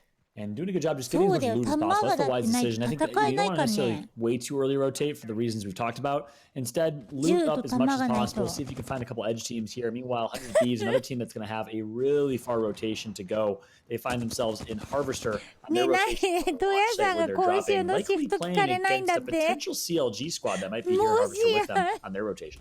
Yeah, a little bit of a tough start here for 100 Thieves. Not only not the armor that they want to be playing with, but also taking a lot of damage. So CLG are that team, you're quite right, who are making their rotation already towards, from tree, I should say, through Harvester. And to be honest with you, I think the CLG are just going to try and get that damage down to maybe beat their opposition 100 Thieves on timing. But it looks like a change of direction here, a change of rotation. That's what I mean about plan A and plan B, right? They do have Valkyrie as well, so they can go over the top of this mountain range if this tunnel is currently occupied or if there's a team in landslide. But if they can hold this down, they might be comfortable for some time, especially gatekeeping any other teams coming from the south. Yeah, not get that extra loot. I mean, there must be well kitted from tree. Just continue their rotation through. And you said plan A, plan B, that's spot on. What people don't realize is that these pro players have worked and perfected these strats, these rotations, right? That is, when we say rotation, it's, hey, okay, plan A, plan B, plan C, what are the potential zones that can pull? And as a result, where can we potentially rotate that gives us the most amount of flexibility, freedom? They practice these rotations and they have a few different options in the book. Time and time again in scrims and in other competitions is now SSG finds himself on their rotation as well over Space Station being pretty smart about things here. They actually managed to get a knock, and I'm pretty sure they secured the KP as well onto Estro Esports, but a couple of shots came in from that upper building also here in Countdown, so they decided not to get too aggressive because of the fact that third party might have been on the horizon. Should that fight have taken an extra 5-10 seconds than what they would have wanted it to take. So smart decision making here from Space Station. Those little things are what can change your game, to having 2 KP and going out in 19th place, to getting towards end game, to picking up 7-8 on your way to doing so. Small details here, and the attention to detail from Space Station is something which really does separate them for me. And just to see where the zone's going to pull, is it going to continue to pull towards Countdown, or will it pull further east? Kind of hoping for an eastward pull and kind of a crazy finish. Not a lot of cover as we've been kind of previewing and talking about. Space Station made a quick rotation over from their drop spot. Good job to them. They do typically drop Lava Fissure and have been controlling Lava Fissure, the entire drop spot throughout. Meanwhile, we do have Sign Us Please nearby, and it looks like... Yeah, okay, it's gonna be you haven't been able to pick this up for free. Get leveling up shield, Sign Us Please just the other side of that mountain. Nice little portal in to get that care package. Maybe not the weaponry they were looking for, but purple armor is never going to be turned down in a very often you get to leave your POI with every single player coated out in the velvet purple or golds or whatever it might be. So everything's going to be very, very useful that's coming in those care packages. But for now, 100 Thieves, we saw them earlier on over in Harvester. They've made their way towards the train tunnel now. Fury are now making their move, and once again, I'm very interested in the way that Fury have rotated already today. John, as you see, they're actually going to be landing on a team, and Zimitric is going to take a few bullets on his way down, so this might be a little bit more of a rough landing than they thought. Yeah, it's an interesting decision. Like, the rotations have been certainly interesting, because they do drop Countdown. And they had Countdown, I think, uncontested, but decided to do a little swap and work on the outside. So they're predicting a different type of pull here. Not sure if that's the right play or the right pull, but perhaps there's method to their madness. Perhaps there's something we don't know as Furia wants to take that 3v3 fight, it looks like. Meanwhile, the winners of game number 2 is Astral Esports. They're alive and currently well. Yeah, I wonder if that was a res that managed to come in for them. They're moving away from where that res beacon was, so they're back up to full health for now, and you can see we have a full lobby, 60 players that's still alive, so nobody in the observer screen right now watching their teammates do the rest of the business for them. Esports Arena, they're making their move, and I'd be very interested to actually watch a full game from Esports Arena, tune into one of their streams to see how they do approach this, because it's so often that they find themselves in a great spot towards endgame, and they're so good at pressurizing teams as well, but I tell you what, I don't want to make too much noise. And I don't know if it's just me as a commentator thing, but I think I'm going to give things away if I make too much noise. But here is Sentinels, and good morning, good night to Esports Arena. That is also just Lou doing Lou things with the flatline, melting turns, trusts his teammates to finish that kill, and immediately starts doing the same thing to the other 2 members of that squad. Obviously, a complete ambush right there, so not much that ESA can do, but boy, oh boy, is it not entertaining to watch Lou do his thing. Everybody at home has seen that meme, right, where it just goes, we'll be right back. If that pause, just as that Gibby walk around the corner into 3 of the crosshairs. Somebody get on Twitter, somebody make it happen, and somebody tag us, because I'd enjoy that one for sure. G2 now, one of the teams I mentioned at the start who need desperately to step it up in this game, have now landed on top of this drill tower, which by the looks of things might actually be where this zone is ending. We do see finishes around here. Gentrifying taking a huge amount of damage, but just about managing to survive here. And the fact that they do have Caustic here is going to give them that cover that they need to survive. Yeah, and that's a brilliant rotation from G2. They love to play this drill tower whenever they can. And not only that, but they're coming all the way from thermal station. So I'm a bit shocked that no one else took that God spot prior to them landing there. But a wise decision to leverage that Valkyrie ult to get good positioning. That's that sweet spot of when you want to rotate early with Valkyrie to get that position early. And now they find themselves in a favorable spot. Sentinels, though, has to continue to play edge. Has to continue to rotate as they come all the way from minus level safe after wiping the first squad. They do. They picked up some KP. Let's see what the next move is here for Sentinels and jump into a listening. 左下のチャットバトルあるのもしかして。私今まで普通に生活してて左下のチャットバトル見えたことないんだけど。もしかしてバジルさんには見えてる。This kid's up in the tunnel right now. Yeah, fighting guns would be pretty aids with this team shooting us, not gonna lie. ああ、バイト初めてだからわかんないけど、ひどいとは思わないよ。That team shouldn't stay there forever. 難しいね。I only imagine they gotta leave soon. You think they'll stay? あれそうだよ、今ね大会見てるよ、お酒さん。どうも。If they do, then we just chill here and we just keep the team in the tunnel pressure. Does that make sense? Yeah. And once that team leaves, we can fight the team in the tunnel. From our side. Come to me, actually. We can all walk up right now. Maybe kill someone in the tunnel if we all walk up. 何ネットカフェでバイトしてたらお客さん同士がディスマッチ始めたの怖すぎるでしょ。警察に助けてもらおう。またコソコソ作戦するのかな、ほら。They're holding from landslide side. That's good. They're holding it like they're gonna rotate in a landslide eventually. I think they just want the option to rotate. Let's go back. Let's hold this and then we'll hold the head glitch right there. トヤさんがなんかシフト聞かれないなっていうことに対して不安を感じるってことはなんかちょっとなんか So Sentinels, you can hear the communication there, John. Very interesting for me. Just kind of trying to scope out the lay of the land, see where teams are moving, and trying to predict what other teams are doing before they choose to make their next move in the ring. Yeah, and having some fun along the way with that gunny, my man Lou. Let your gunny do the talking. Let the gunny do the talking, you know. And if Lou ever decides to hang up the keyboard and mouse, I guess if you will, as a pro player, he has a career in voice acting, the deepest voice I think of anyone I know. But jokes aside, shout out to Sentinels and his Lou squad. Great comms for sure. So they managed to creep forward here, and it looks like they might want to try and pressurize 100 Thieves who are inside of this tunnel. However, pressurizing is one thing. And spreading some baked beams all the way down that tunnel is another one of those shots hit very, very hard. That's going to force 100 Thieves back a little bit. However, 2 players were still holding head glitches. So this isn't a simple move here for Sentinels. They're not going to try and push unless they get extreme damage done onto these players. And that's not going to be enough here from Senox. And once again, they're just waiting, trying to pressurize maybe these 2 teams to actually fight each other. Yeah. If anyone wants to take the damage in this trade here, it is Senox, obviously with a gold shield. So doesn't have to use as many resources. Meanwhile, 100 Thieves find themselves potentially getting sandwiched. You never want to be the meat in the sandwich. You want to be the bread.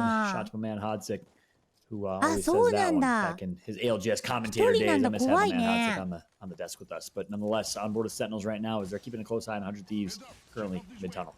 Well, she's currently getting a tan as they are in zone and they are taking some damage as well. So it looks like plan A isn't working for them. This looks like maybe we're going a little bit deeper into the alphabet and a little bit deeper into the playbook for how they need to move next. Timmy does have the ability to take his team up into the skies, though, and find a spot to play if he chooses to. Maybe they're just going to make sure they get the meds on first so they can take that damage that they need to. Timmy going to take to the skies. Valkyrie away.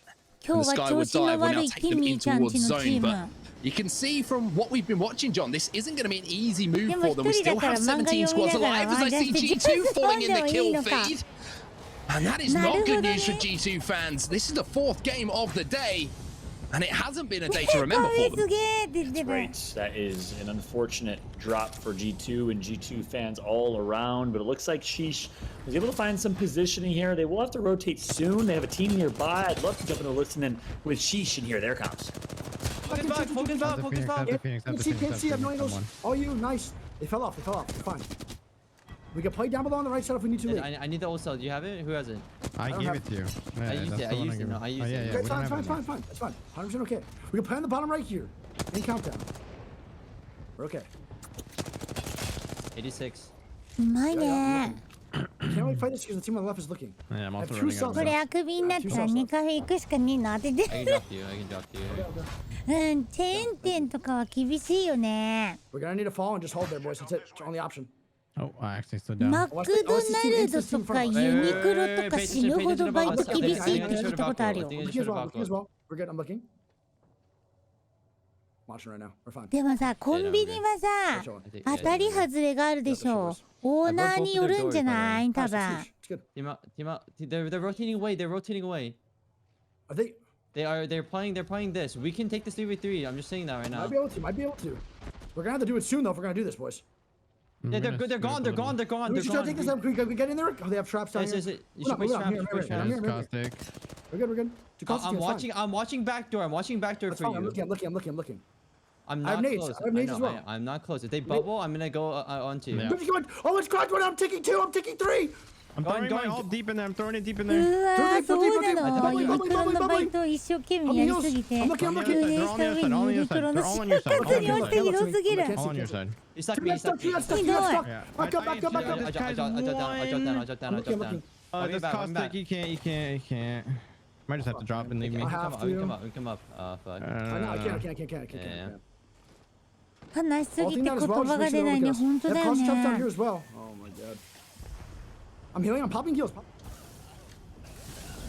Wow, what we just saw from Frex and SSG right there was brilliant. Great team firing teams. A prize knocks him and thwarts off the threat of the opponent right there. Well done, well played. This is where G2 got taken out. And it looks like 100 Thieves is going to read the result. Yeah, a little bit of loot for 100 Thieves to take, and 15 squads now remaining as Sheesh were eliminated, I'm pretty sure, in the last few seconds or so. Certainly Nicewig went down, so we'll have to keep our eyes on that feed to see if that was indeed the case. But look at the teams that have been eliminated so far. Esports Arena, unfortunately, I hyped them up too much. They're gone. G2 Sentinels also eliminated. Bad Boys and OXG gone. Sentinels and G2, John. Not a day to remember whatsoever for either of those lineups. Yeah, indeed. Unfortunate games for them. Meanwhile, Complexity loses Reptar. Still has Monsoon and Shiny alive, but look at their positioning right now. Less than ideal. Monsoon dipping and dodging, doing what he can, and thank goodness for the Dome Shield of Shiny, but you think it's just delaying the inevitable here. Yeah, it's looking a little bit tough for them. However, if there's one team that can turn this around, a 2v3 into a victory, then it's going to be Complexity. Unfortunately, Monsoon just not connecting. Complexity out, and it's Senior Service once again in the kill feed, delivering the damage. That's more kills for them, and they were the team, John, who took out Sentinels as well. でもそんなこと言っても私でも結構 SXG was able to actually steal one of those. なんかしっ And look か at り this. してるところで SXG しかバイ again トした find ことない themselves in な、 a そう考える aggressive と。 position, looking to take some kills and take some fights. This is likely going to be Senior Service right in front of them, I believe. So it's a tough 3v3 to take against Noko and Co. They've been looking great as of pro. Yeah, certainly two teams who are riding high on momentum from the fights they've taken and won so far in this game. Number 4, another team that's very noticeable so far in the kill feed is Space Station. Not only the knock they managed to pick up and the kill they managed to pick up a little bit earlier on against Sheesh, but they keep popping up. I'm seeing the Prowler of Frex doing work. I'm seeing a charge rifle pop up as well to assist, and they really seem to be working well. But I tell you what, that defensive bombardment has just done a hell of a lot of damage. Picture SSG pushing up, and that's going to be it.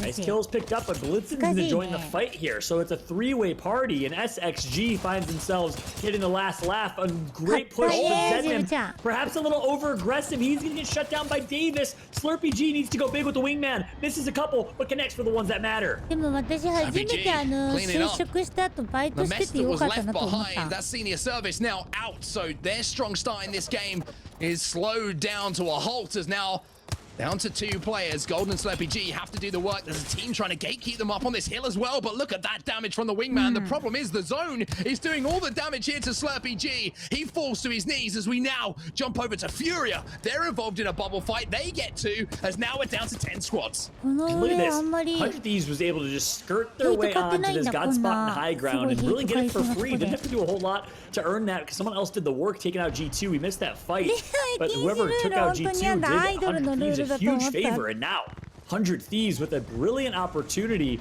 to win this game. Currently sitting God spot. Look what their zone's going to pull as well. Where do you look? They're doing so much damage that they can't decide where they actually want to focus their fire. There was nades hitting left, right, and center. Everyone up to purple now on 100 Thieves, and I'm pretty sure with the damage that's been done as well here, John, they've got to be closing in on those red Evo shields too. That's right.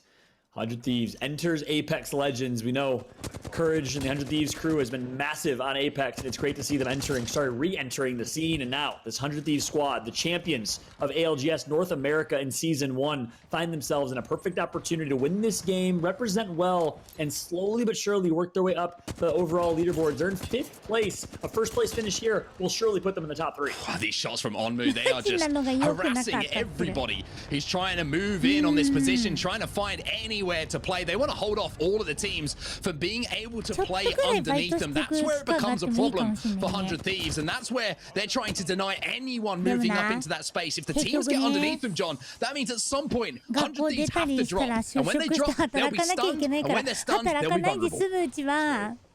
Sign us, please. It's actually right below them. So we have number 1 versus number 5 stacked like a pancake right now, one above the other. Other teams nearby, 7 squads total remain, and this is this absolute carnage of an end game. Not as easy to hold God spot when you have Valkyrie Qs coming through left, right, and center, but it's only going to just sprinkle them. Not going to do a whole lot of damage, and they're in such a great position. Just gotta be careful for Valkyrie ultimate. Here it comes. Yeah, there it comes, and I wonder where that team is going to land as well. This is just going to be chip damage. It's not going to be too impactful, but look at the teams who have now made a move. Furia are going to be lighting up, except both bubbles do go down, but look at this. There's a Loberol gone down. The black market has supplied Fury with a Kraber, and he could have a massive say on this endgame now. No way. We know what Fury can do with this Kraber in hands. We saw it during championships just months ago, but the question is he going to have a chance to use it? They're under so much duress, of course, from the hands of 100 Thieves above them. Fury going to get hit by that defensive bombardment. He goes down. 6 squads remain. 100 Thieves just raining down fire, raining down terror on everybody who is trying to move in under them. These teams are just taking damage, but can they turn it into KP? Space Station, one of those teams here, John, who have again made it to endgame. They're inside of the top 5. That's right. We saw a Sync get taken out from Sign Us, please. They're eliminated as well. It's Space Station, Xset, Furia, 100 Thieves, and Rolla Theory. Our squads remaining, and look where this final zone is pulling. It's right below 100 Thieves, exactly where they're at. This could not have been a more perfect game for 100 T. And now you get that little moment of calm. Can you imagine that below this tower is a circle? And everybody has a quarter of it to play. 100 Thieves on top. They're kind of like the spacer that you see on the top of the pizza holding the lid up. But for now, they just got to try and force these teams to fight. Force them into each other. Any damage they do is good damage because another team might see it and decide to try and pounce. That's right. This is the calm before the storm here. Teams are just huddling around these rocks, finding animation that they can creep on into. Meanwhile, 100 Thieves on high ground, sitting pretty, watching everyone below them like the aristocrats they are. Currently, with complete control of this game, Rolla Theory is going to do what they can. Furia, they'll do what they can. It's going to be madness below them, and 100 Thieves just gets to laugh and watch. 100 Thieves have the ability to use the Nox gas in endgame as well. So when all these teams are forced into each other, they can just throw that Nox gas down from the caustic and really upset things before having to drop. So you have to say the pieces may be starting to fall in place for them. Exit on the outside, though. I think that Space Station just round this corner. And I tell you what, this is getting a little bit too close for comfort as now SSG and Furia start to engage. Both bubbles down. That's right. No caustic in the hands of this Furia squad, and that's going to potentially hurt them here. Thank goodness for Gibraltar Domes. Space Station wants to enter the fray. Great cracks going to come through. Dropped connects for about 50. Popping some of the caustic gas as well, and that's the difference maker here. Oh, shots coming down from above, though, and look at this. It's 100 Thieves making their move as well. SSG gone, and I'm pretty sure that Furia are gone as well. We're now down to 3, and it's 100 Thieves who are just looking down on everybody and saying, what up, boys? It's time for us to win the game. And they just get to enjoy the views right here on World's Edge. What a fun one. What a great one. And again, that's what happens if you rotate, you get credited for that early rotation, you get the best spot in the game, and obviously it's a lot easier when you have a Valkyrie on your team, so positioning is key, and that's going to pay off for 100 Thieves. Meanwhile, Roll of Theory is just going to try and secure a second place here, because this really looks to be 100 Thieves' game, unless they can pull something crazy off. That's the problem for 100 Thieves here. Those players who are currently sat down on that low ground, they're going to bubble out, though. This is so big from 100 Thieves. They managed to go down into the low ground. However, they've taken damage from this caustic Nox gas that is doing all sorts of damage to 100 Thieves. They're managing to get some knocks, but as I said, the players who are on those legs are going to cause problems. Scurio finds one, tries to secure the kills for himself, and in the end, it will be Exet who hold the low ground and survive to tell the tale of first place. Well played by Xset. 100 Thieves had to rotate. You thought it was a game that they were going to secure because it looked like the zone was pulling underneath them, but actually, Eyes must have played a trick on me because the zone pulled a little bit just north of that, so it forced them to drop. They played it well. They dropped themselves a dome shield, but again, that caustic gas in the late game was just killer on set. Yeah, you take a comparison between game number one, how we talked about how a microsecond can change an end game, right? And it was SSG who got a bubble down just in time. On the opposite side of that, we've just seen what happens if the bubble is ever so slightly late. If it's a little bit earlier there for 100 Thieves, that Nox gas doesn't come in. It doesn't cause them as many problems. They get a few extra seconds to reset and re-engage, and that's the difference maker. Xset managed to get that gas inside of the bubble. That was what caused the problems and the damage, and I've got to be honest, they did so well just to hold on there to the end and clean up. Yeah, good job overall from the Xset crew. And again, they were the last ones to rotate. The late one to the party. And you thought on that rotation, they were under so much pressure from pretty much the entire lobby who was focusing them. Somehow survived, healed back up, and ended up winning that one. So they were honestly the dark horse in that map, at least in that game, is you thought they were under so much duress. I think they were also the team that got pushed a little bit by SSG, was able to thwart that off as well. So kudos to Xset, just rinsing off anything that was thrown at them. They were in fourth place, a first place finish, 12-point game for first, however many kills. We'll see the standing in a second. That's going to be massive for Xset and 100 Thieves. Yeah, both those teams probably needed a few points just to make them feel a little bit more comfortable after some pretty shaky early games from both of those teams. But again, one team we should mention as well, Space Station Gaming, involved in that end game, involved in that top 6, top 5, and picking up KP as well. So valuable. Every time you get placements, you've got to put some kills alongside it if you want to be at the top of those leaderboards. And again, Space Station showing why they're one of the best teams in NA right now. Not the best performance for them. You'll see one of the teams in the top 10 here. But look at this. First place 9-kill game for Xset. The Xset boys standing up and playing incredibly well. Clean, Kenny, and Clarify. Well done from them. 100 Thieves in second. That's a 14-point game for them. But look at Space Station. Fourth place, but 9 kills is massive. They will just continue to take that first place spot here. Sinus, please, only got 5. Yeah, it's, as I say, that's what makes the difference, right? Even though they came a little bit lower in the placings, it was the kills that they picked up in the mid-game towards moving towards that final circle. It was really impressive again from Space Station, but Xset, they clutched up in that final moment. 100 Thieves, very good from them as well. I think all the teams in that top 5 will be pretty happy with how the end game actually played out. Furia maybe on the back end of that, maybe they got the roughest end of it, but still, put some KP on the board and a decent placement for them. Well, on set today, I learned that Clane stands for Charles Lane. First initial, last name, clever. Hey, I learned that as well. That's news to everyone, I think.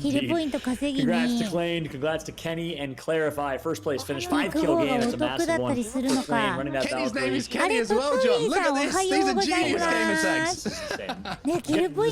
No creativity necessarily needed here. Let's just opt for the first name or the last name or the combination of both. Yeah, if Clarify's first name was Clara, then I'd be like, okay, this is just like ridiculous at this point. But, you know, maybe he's the difference maker. Yeah, we got to reserve Clara for Clara at work. She shouted to Clara. She's watching right now. Big shout right there to Xset. Nice game from them. And overall standings, well, it's going to be a two-way tie between Space Station and Xset. Meanwhile, Sinus Please in third right after. 100 Thieves in fourth. It's going to come down to these last two games on set. Honestly, it's anyone's game here. Look how even the standings are. Yeah, I think you can, any one big game from anyone inside that top 10, you can take it all the way down maybe to 11th, 12th, and you are really throwing yourselves up those leaderboards. You're in the trampoline and you're bouncing all the way up the jump. All the way up the jump? I don't know what I'm talking about, but you get a long way up the ladder, essentially.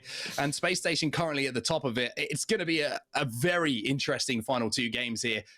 When we say all to play for, sometimes it's a little bit cliche, but it's the perfect phrase to use here. Yeah, that's right. X set right there. Drops Harvester, obviously very central to the entire map in World's Edge, which means no matter where these zones go, they're going to have a fairly solid rotation. That's the benefit of dropping center map, much like we've seen teams like TSM do, whether it's on King's Canyon way back when, or when they dropped Cage, or of course when they dropped Fragment for a long time in World's Edge. Center map helps significantly, so that's probably been faring well for X set. But games 5 and 6 are going to be absolutely insane on set. It's hard to predict who's going to win this one. I have no idea. And the only way to predict it is to tell you what happens after it has happened. So we're going to send it to a break now. When we get back, we will get that game 5 right in front of your eyes. So stick with us.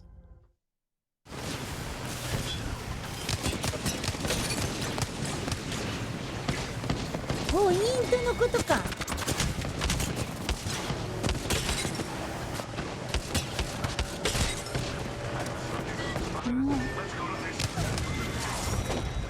はい。いや、そのバルキリーはどこだったのかちょっと結局分からなかった。ちょっと結局一番上と真ん中と下どこ買ったか分からなかったわ。でーん。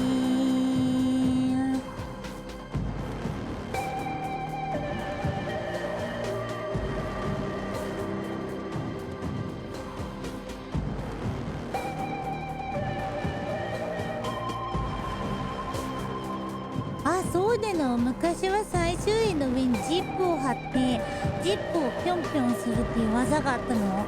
それを今は使えないの？見ないけど使えない仕様になってんの？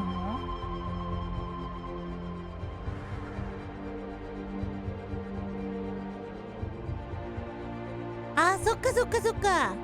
3回昔は何無限に捕まえてられたんってことだよね。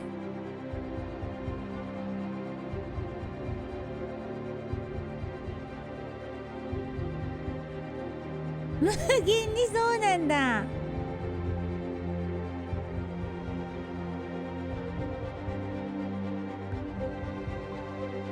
リンディンディンディンディン。やっぱ C9 強いね今ね。このままいくと NA はほら見て今さ総合順位はさ10位のさティミーちゃんのとこさ今のとこ10位なんだよ。でもなんか今日の調子が悪くてどんどん下がってるでしょ多分。ティミーちゃんとこ今日調子悪いよね。この間結構活躍してたもんね。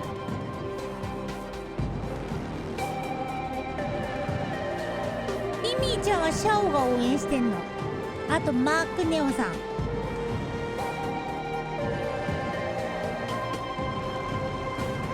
みんなが応援してるところをねちょっとね見てる。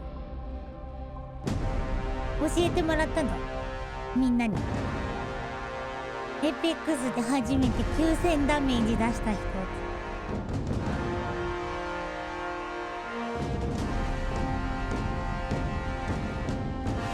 ね、待って、私もこれ欲しい。ね、私もこれ欲しい、マジルさん。チーム東京ペペイムスメインレジェンドライフライン。ツイッターはこちら。アベレージダメージ300、キルレーティング 0.6。 私もこれやりたい。これやっぱ TSM なんだ。でも TSM なんか調子悪いよね。無残で作る？私もこれ欲しい。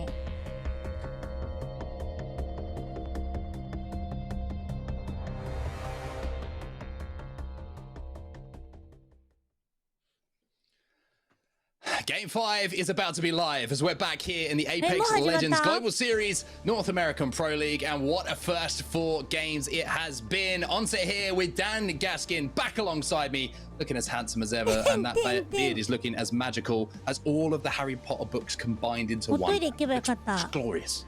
Lovely. That is really magical, by the way. If it can't get much more magical than that. So, A, thank you. B, back to Apex, also pretty magical because, as you can tell, I don't like taking compliments, by the way. That was an impressive game. I was, surprised at first to see the team that didn't win from the high ground, but that happens sometimes. It looks like they're in the god spot, but when the circle slightly pulls away from you and you have to be the last to enter the low ground, if that bubble doesn't come off, as we saw, it really can punish you, and the team who is ratting out as a 2 just makes it such a nuisance. It could have been a different story if it was a straight 3v3 between 2 teams. Alas, it was not. Except managing to hold on and close things out, and as I say, and as I pointed out, you know, it's those fractions of a second that can make the difference with those decisions, with the bubble, with the gas, whatever it might be in those end games that ends up putting you on top. But for now, it's Exet who did win that game, and we only have 2 games remaining now of our North American Pro League week number 2, day number 2. Of course, this is Group C and D, and to be honest with you, Dan, I'm looking across it and things look very tight between the top 10, but I'm still looking at Sentinels, I'm still looking at G2, and I'm still waiting for a performance. Yeah, I mean, we saw a glimpse of hope from G2 in game number 3, but game 4 just went straight back down the toilet for them, if I'm honest. Sentinels, again, they had a 7th place in game 3, and I was like, all right, well, maybe they'll start to amp it up. Didn't quite manage to come together, but I think Nicewig put it really nicely on Twitter. Nicewig, he does things nicely. He said, look, sometimes in Apex Legends, things don't go your way. Don't get too down on yourselves. It's another thing that I will reiterate here, that players shouldn't get too worried about a poor performance in a certain week or a certain game, because sometimes that's just how the cookie crumbles. Your rotation might not work out. A team might appear out of nowhere. You might get third-partied. It might be something out of your control. You've played it perfectly, but another team just shows up out of nowhere to ruin your day. That's Apex. That's Battle Royales. You've just got to be able to suck it up, move on to the next game, and go again.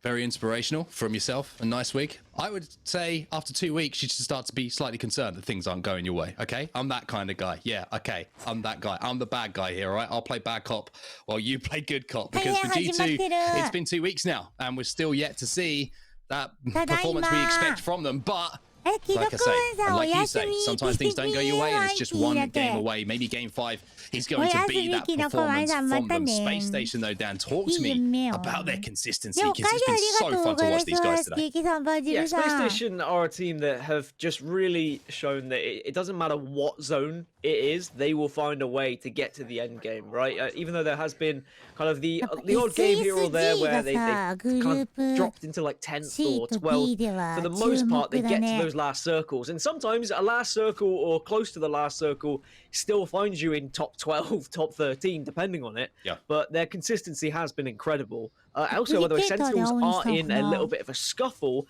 and also again, Esports Arena have got the entirety of Big Maud and Lava City.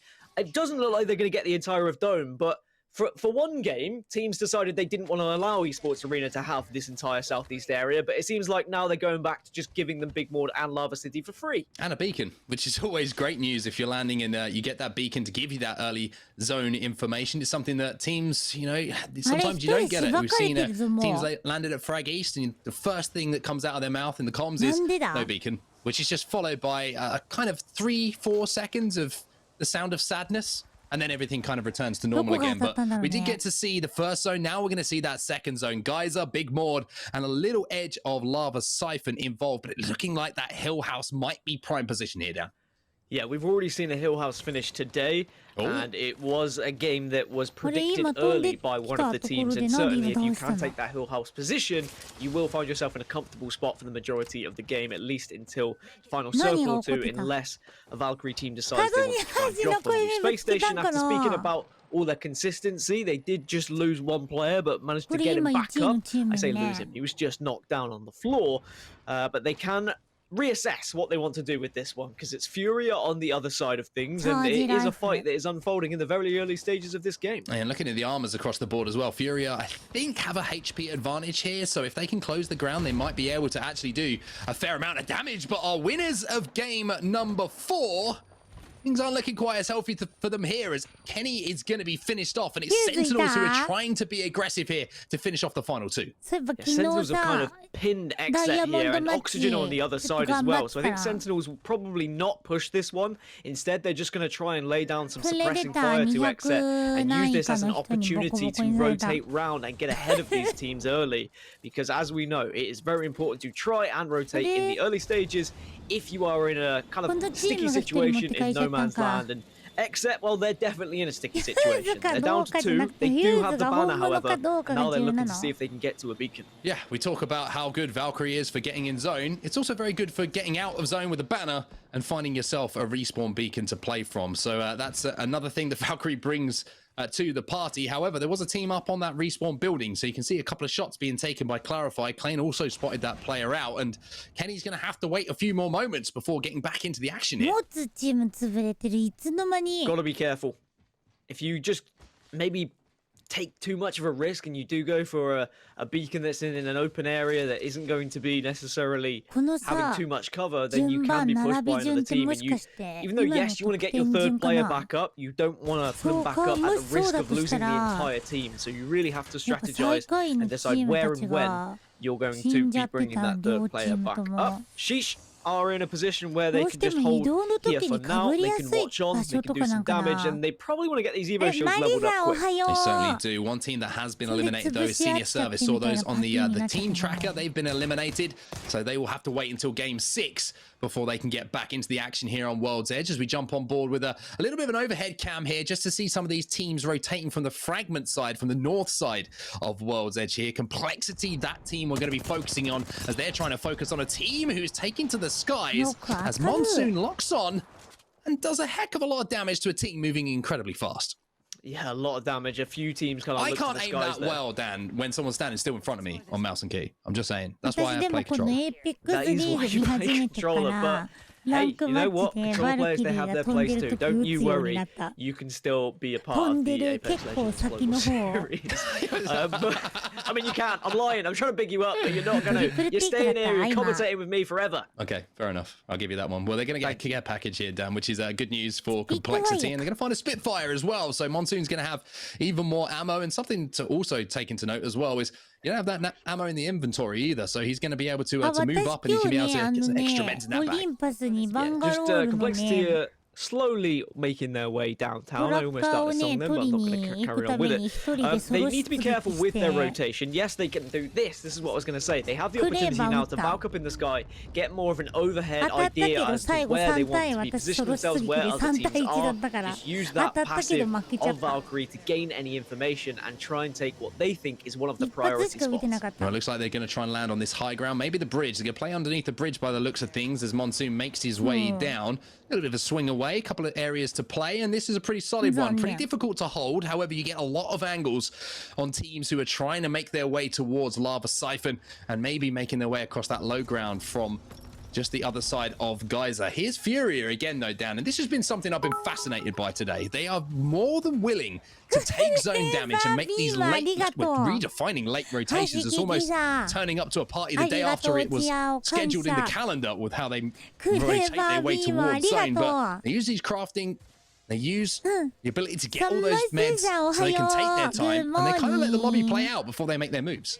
Well, it makes sense. If you are kind of a team who really knows the rotations, you know where teams are going to be going and what are the kind of priority positions in general and where teams are going to hold and where they gatekeep, it's almost safer to just valk in the red into more red and then move in right from the edge rather than valking from the edge into the center, which often leaves you very vulnerable, often leaves you very kind of targeted by teams. Instead, Fury are just going under the assumption of, look, if we keep out of kind of vision, then no one's going to be able to shoot us out of the sky, no one's going to be able to hear us land, because it also just allows you to have that extra little bit of protection. Well, here's SXG, and they have been one of the most dominant 3v3 teams we've seen so far today. Can't remember too many times they've lost a straight up 3v3. They got an initial knock in this fight as well, but here comes Sheesh as well as they come from Geyser up into that choke to try and hold them out. Golden's taken down very, very low. She's going to have to retreat though. As you can see, there's a couple of death boxes in front of them. Sync's going to pick up the first one onto Golden as well. So kills being exchanged here. 54 players alive as Sync's actually going to finish off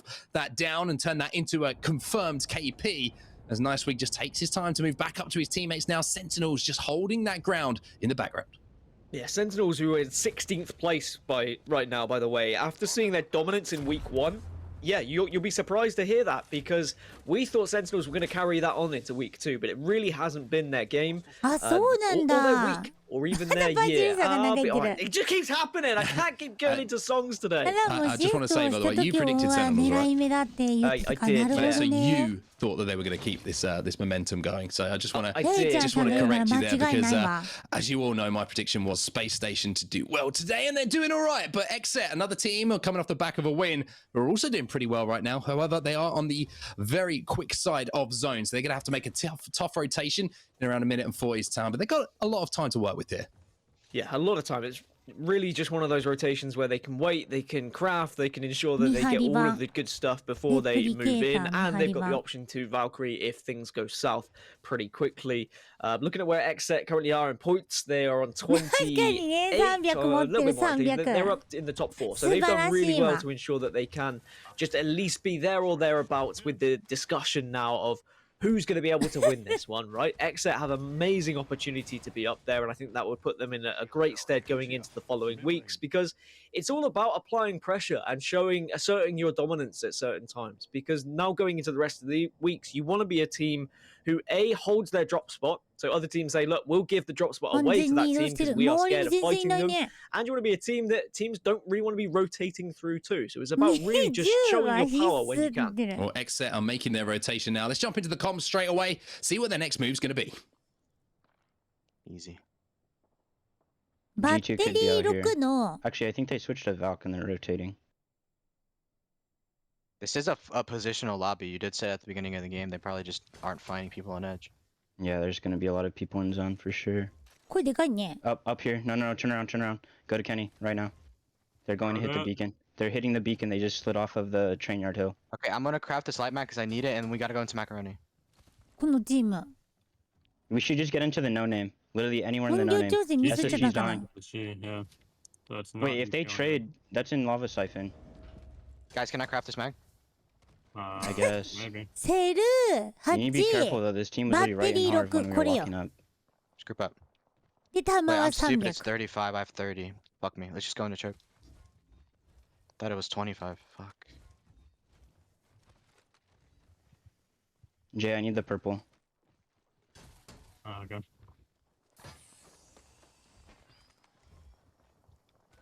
There's a team right here that he's looking at us. We need a Valkyrie in somewhere. Where do we go though? This building too. This is bad too.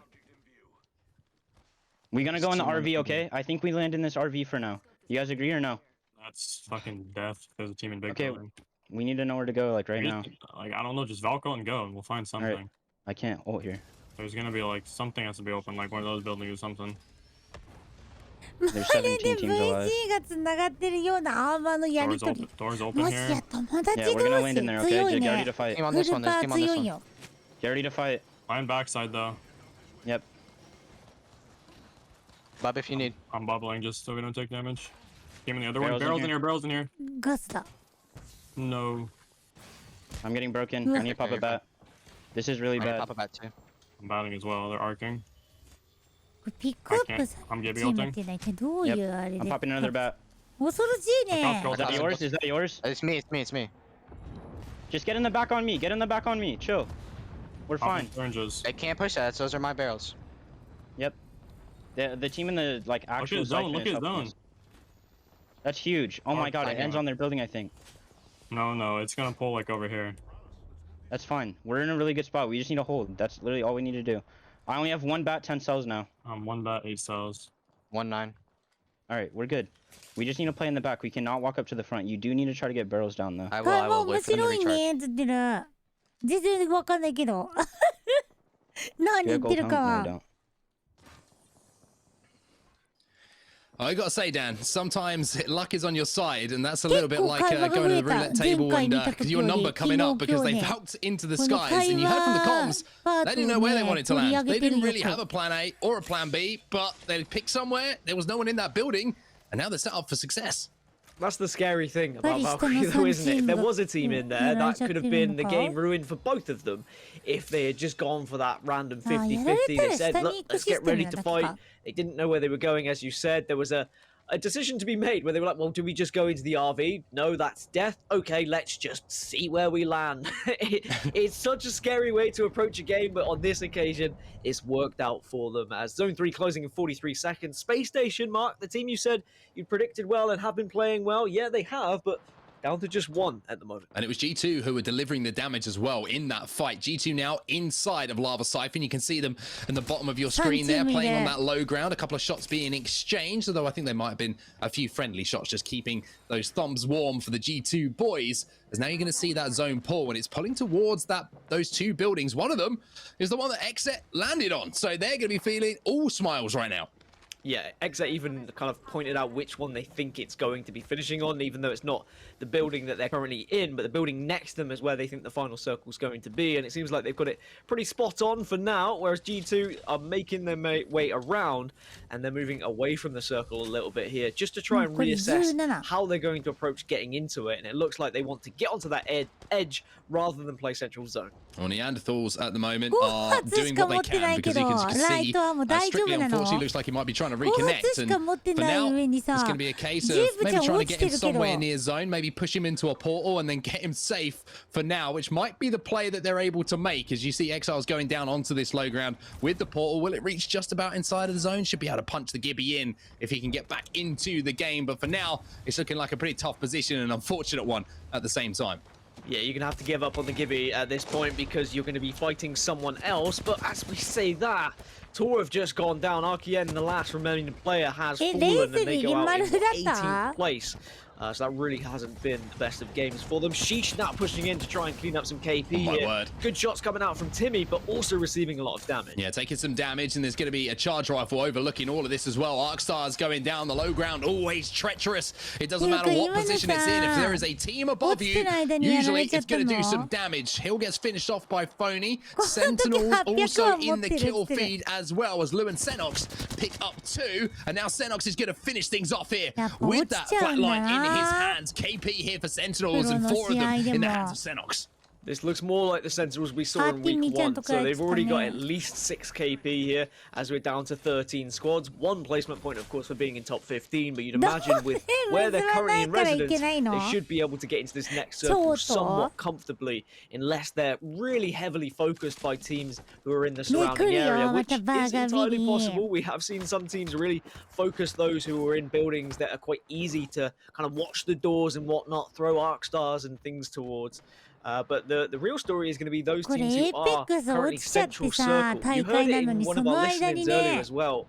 This is quite a zone-heavy lobby. What they mean by that is teams are rotating early, they are taking position early, we're not getting as many edge teams, and maybe that's one of the reasons why we've not seen Sentinels find much success. They haven't been able to kind of loot other teams by being able to kill them on the edge, so instead they've had to adjust by pushing themselves a little bit more central to actually find teams to fight and get the rewards from it. Well, SSG are still alive for now. 13 squads remaining, as 100 Thieves are currently in a fight with CLG, and that's inside of the main building, inside a Lava Siphon. So that fight is going to be instrumental to who can control the space and who can maybe make a good exit, as Sentinels now try to make their approach, and this is one that might bring back fond memories of last week's game 1. However, the fond memories might be distant memories, as all of a sudden Lou gets surprised. He gets taken out by a member of Furia, and now it's going to be all over for Sentinels as Furia wipe the floor with them. Furia and Surprise. That's something we've heard before today, because it seems like they do catch teams off guard when they're rotating through the red and they arrive in a position where teams just aren't expecting them. I didn't even see where Furia came from there, so Sentinels most certainly did not. Sentinels down in 13th spot despite the KP they were able to pick up. G2 still alive, circle is closing, and these teams are going to start to dwindle away. 100 Thieves have lost one as well, and there might be a real good opportunity here for a third party for G2. Just need to wait for that right time. 100 Thieves also involved in this fight, and somehow they managed to win it as well, but only momentarily. That was the last member alive for Torrent. That was Yuris who finally goes down, and now Vayne sits here, looks to the heavens, and says a prayer that he can survive a little bit longer. CLG went down in 11th as well, and Complexity at a full 3.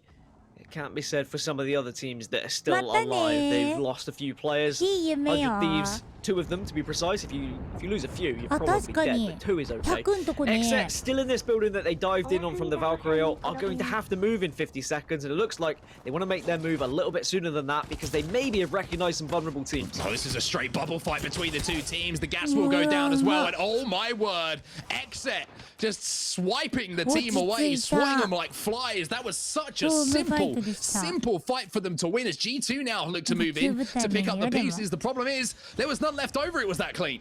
Complexity just hiding away, trying to survive, knowing there's plenty of teams around them. G2 are in a fantastic spot at the moment, but they'll be well aware that they can be very easily pushed from several different directions. So you need to be focusing all these angles. Everyone needs to have eyes on. Communication needs to be on point at this time to ensure that everything is being watched. They've just got the scan on the team below them. That's massive, so now that's not going to be a surprise. G2 know full well they could be pushed from that side as well. Well, GT might be thinking about pushing themselves. You can see the ultimate accelerant's going to be popped by Designful here. That means his ulti will be ready, and he'll be able to jump into the Bloodhound ult and really cause some problems. Astro Esports, the team inside of the building, you can see that Gentrifying on top of that building is maybe looking to hold down that one escape that they do have through the door. So G2 in position here to pick up some KP as that zone starts to close, but I think that Astro Esports will actually be safe just about on the inside of that building.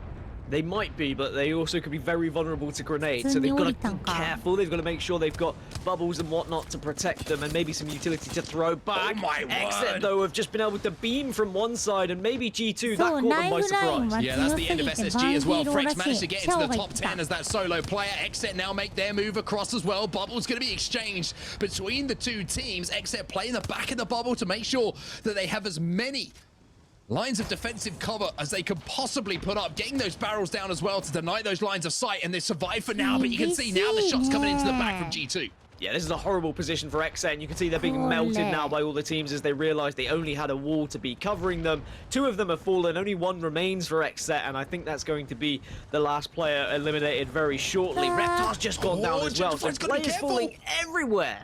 Designful manages to pick up 1 though. G2 stay alive. Gentrifying, jumping into the void to stay alive in that situation is massive for them, and this is the game that G2 need to capitalize on. They have high ground. They're overlooking a lot of these fights, and it's not just about position for them at the moment. It's not about where they finish. It's they have to pick up KP along the way. Scissors and Phony have both fallen. Furia were able to push in, be aggressive, and get those 2 knocks. We'll want to ensure they get the KP there, and they're going to do so with a couple of grenades. But now Complexity want a little bit of the action here. They want to get involved, but it's not going to work out. Reptar, the last remaining player. Tech with the L-Star in his hands gets the job done for Furia once again, who are having a standout game number 5 here. Complexity eliminated. Tech and 1 other still alive here. Hakulo is the last to play alongside him, and G2 still hold down this high ground and still look to pick off any of these players who are trying to rotate in late from Lava Siphon. Furia into the top 5. Fury goes down to Furia. G2 also go down to just 2. And now they have to try and do what they can in a 2 versus 3. This is when you need to clutch up. Oh, they do manage to pick up 1. They managed to pick up 2. The problem is G2 now Designful fell, so they can't finish off that fight. Even though it would have been a 1v1 on the high ground, G2 now in a difficult position. As Hakulo and Tech now, the last 2 alive, still for Furia, just kind of trying to find what they can at the moment. The Knuckle Cluster's going to go down. They seem to have their backs clear, and they might have an opportunity to rack up some KP here. Yeah, that's going to be G2 falling, and now Furia in a 2. Are in a 2 versus 1, I think. They just need to play this correctly. No, it's a 2 versus more, because there's someone on the high ground, and it's Esports Arena. 3! Esports Arena find themselves in these positions so often. Tech goes down. It's now 3v1. Hakulo, good luck, my friend. Esports Arena will be the champions of game 5. Coming in late. And even though I joked about the last game and how they got caught off guard by Sentinels, they're the ones who have the last laugh. They were just quietly going about their business as well. You saw them occasionally popping up in the kill feed, but we didn't really get to see much of their POV. Shout out for G2 for actually finishing top 3 there and picking up some KP. That could have really gone southward very fast with Estral on their backside, but they were able to get some good knocks. Yes, okay, 1 player falling, but by that player falling, it meant that they just were able to elongate the process of their survival to ensure they got that KP and they got extra placement points. But ultimately, it's Esports Arena who are laughing, not just because they're looting 2 POIs for free, but also because they're getting W's, 24 points with 12 kills. Yeah, big game from Esports Arena, and that's more what I was expecting from them. I felt like I may have cursed them in that previous game, but hopefully that kind of put things right and puts me back in the good books for those 3 players. Fury in second as well, but G2, for me, that's the most important performance of the day. Because without those points on the board, G2 really would be struggling. But 14 is going to throw them off that leaderboard. Astral Esports, yep, okay, they're finishing top 4, but just no kills on the board. They're doing really well to get placements. They're doing really well to get central zone, and they're reading the circles, but just not being able to find the KP is not going to help them too much in terms of leaderboards. Like, yeah, okay, you'll be consistent and you'll be somewhere around the mid-table, maybe towards the top 5 if you get top 3, top 4 every single time, but it's not going to be enough to win a week. So they need to find a way of converting those placements into kills as well. But it's all about Esports Arena. They really were doing some damage. An amazing game from them. Yeah, 7 kills there for Verholster as well. Very, very impressive from the Valkyrie player. And kind of what we would expect from a player like him as well. He's another one to keep an eye on as the weeks do roll on here in the ALGS NA Pro League. Certainly a team and a player to watch. But I'm very interested in the overall standings here, because that's the kind of game that really does shake things up here.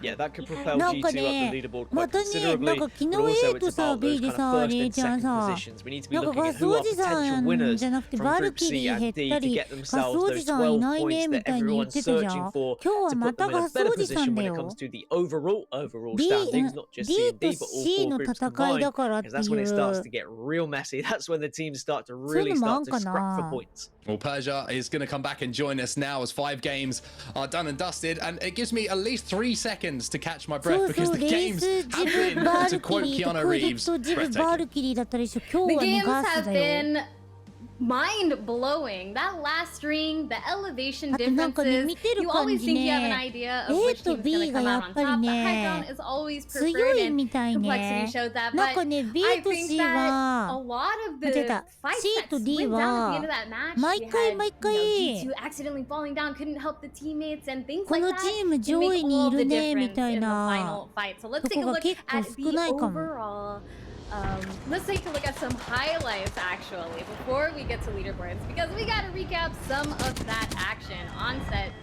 What are you feeling over these last 2 games, and what are you expecting in game number 6? Well, this was game 4, and this was Sentinels who got taken down there by Senior Service. This was Space Station doing some really good work on the edge of zone. We heard them, or we saw them, I should say, in that game, hold off the push that came in from Sheesh as well with amazing defensive stand. This was SXG doing what SXG have done most of today, which is running at people and winning the fights. Although it was a little bit more scrappy than what we saw previously, but it was interesting this game because at one point G2 were in control of that drill tower. They knew where the game was going to be finishing, but they weren't able to hold in the same way that 100 Thieves were a little bit later on. Even though 100 Thieves didn't win the game and it was X-set, 100 Thieves put up a huge amount of points. Then here in game 5, this is where we started to see teams just really scrap for position in a final circle that left a lot of teams vulnerable in the open area, really struggling to get any sort of solid kind of base to settle down in. So they were having to take fights, they were having just to try and get 1 or 2 KT here and accept that maybe it wasn't going to be a win. And it was right from zone 4 here where teams really just were caught in just between a rock and a hard place at times. No one really able to be in a position, kind of a comfortable spot where you can look at it and say, hey, we can get top 3 here. I don't even think the teams who finish in top 3 expected to finish in top 3, except maybe Esports Arena, because they had a game that was just a little bit different than everyone else. Exactly, and I did misspeak a little bit earlier. All the props to Esports Arena, of course, for that last game, and I want to check out the leaderboards now, because we saw massive amounts of kills coming out from teams that weren't necessarily placing that high, and I want to see how it's changed things up. And we've got X-set in first place. How are we feeling about that one? I mean, X-set have looked really, really good today. I think it's been one of the best days that they've had in some time in the ALGS, to be honest with you. But I look down at the other side of things, and G2 and Sentinels, even though maybe they haven't had the pop-off games, G2, with that performance in the last one, picking up 3rd place in the KP, has put them within striking distance now of that top 5. If they have one of those big 20-point games, G2 could be really flying up the leaderboards. And the same could be said about Sentinels. Both teams have that ability to do that. And it wouldn't surprise me if in Game 6 we're talking about G2 and Sentinels coming in. なんかさ、リリちゃんさん、昨日さ、なんかジブラルタルのさ、ナーフするのはさ、あれ、なんか競技シーンでもいっぱい使われるし、いろんな方面から打たれた時のことも考えて、ナーフがさ、あれそうって言ってたやない？なんか調整が難しそうって言ってたやない？だから、私思ったんだけど、ライフラインもさ、有無を言わさずシールドが削除されたわけだから、私もうジブちゃんドームシールド削除すればいいんじゃないかなっていう結論に至ったんだけど、どう思う？そんなね、ダメージ耐久値とか考えないでなくしちゃえばいいんじゃない？あ、でも他のリージョンとか見ててもあんなにポイントが離れることは珍しいから、だいたい1位は60点前後だから、あ、こんなものなんだ、そうなんだ。昨日の NRG と C9 がすごかっただけなのか。ドームシールドは削除ってそう、ドームシールド削除。スキルはオリーさんに習って、金色に光って硬くなる。これでいいと思う。You definitely gonna want to give it a shot because why not? Free stuff is the best stuff, and I think a lot of our teams can agree when it comes to free kills. They want some of that too because we've been seeing a lot of third parties and a lot of people taking fights, and I expect nothing less as we go into game number 6, which is coming up right after this break. いいよって言ってる。ガンシールド展開するとハルトの盾ぐらいなのいいじゃん。いいじゃん、それにしよう。それにしよう。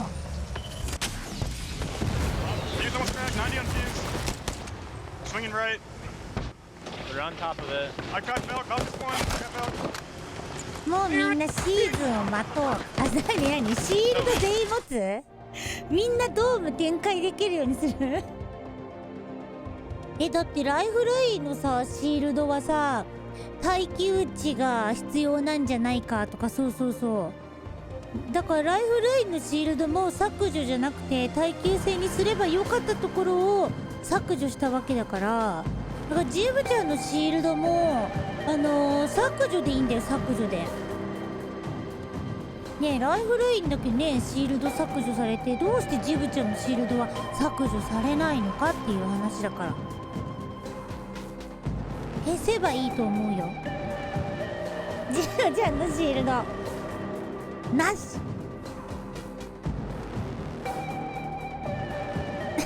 決まりで、スキルはハルトみたいな盾を持つか、私の一押しはジブちゃんが黄金に光り輝いてちょっと足が速くなって、こうやってなんか耐久力が上がるおリーさんみたいに硬くなって金色になってジブちゃん、いい考えじゃない？ゴールデンジブちゃん、ちょっとトイレ行ってくよ。行ってきます。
Game 6 is here, and at this point in the standings, it is anyone's game. We have at least 6 or 7 teams who could potentially take the tournament today, at least the day of Pro League, the first place spot. As I'm Fallout joined alongside Gaskin, certainly excited for this one, Dan. Yeah, this is going to be a really tough game for some of those teams who are down low because it's so close at the top, which means you're going to see teams playing pretty safe when it comes to the top 5, which means there isn't going to be as much opportunity for teams at the bottom to kind of run rampant, which could be bad news for the likes of Sentinels who need a big game, likes of G2 who need a big game as well. XZ currently hold first place, but that could very easily slip away. Yes, okay, they have like, what, a 10-kill gap, I think, around it was. That can just so easily be taken over by a team if they have a big game here in Game 6. Yeah, that's right. We have XZ in first place with 57 points, Space Station second with 51 points. Sinus please with 48 in third. So neck and neck, only 9 points separate 1 through 3. Even behind that, we have Esports Arena and 100 Thieves vying for that first place spot. So anyone's game, but to your point, G2, they actually opted for a slightly different team comp last game. They went Bloodhound, they played ultra aggressive. It's going to be a lot harder for them to find some kills in this one. Yeah, I think that you can be ultra aggressive and you can look for kills when you're in Game 5 and you haven't really been able to find so much success. Here in Game 6, there's 2 ways it can go. We can see teams all looking for kills, or at least those in the lower half looking for more kills to try and have that big pop-off game, right? So you might have more teams playing edge and less teams playing that early rotation. But the teams in the top 5, you'd imagine they're going to go for those early rotations if it's available. They'll try and play central zone. They're not going to be picking up as many kills, which then also means there are more kills to be shared elsewhere. So it can go one of 2 ways, as I say, and it's going to be a difficult game for everyone involved. Even if you're at the top or at the bottom, it's not going to be an easy one.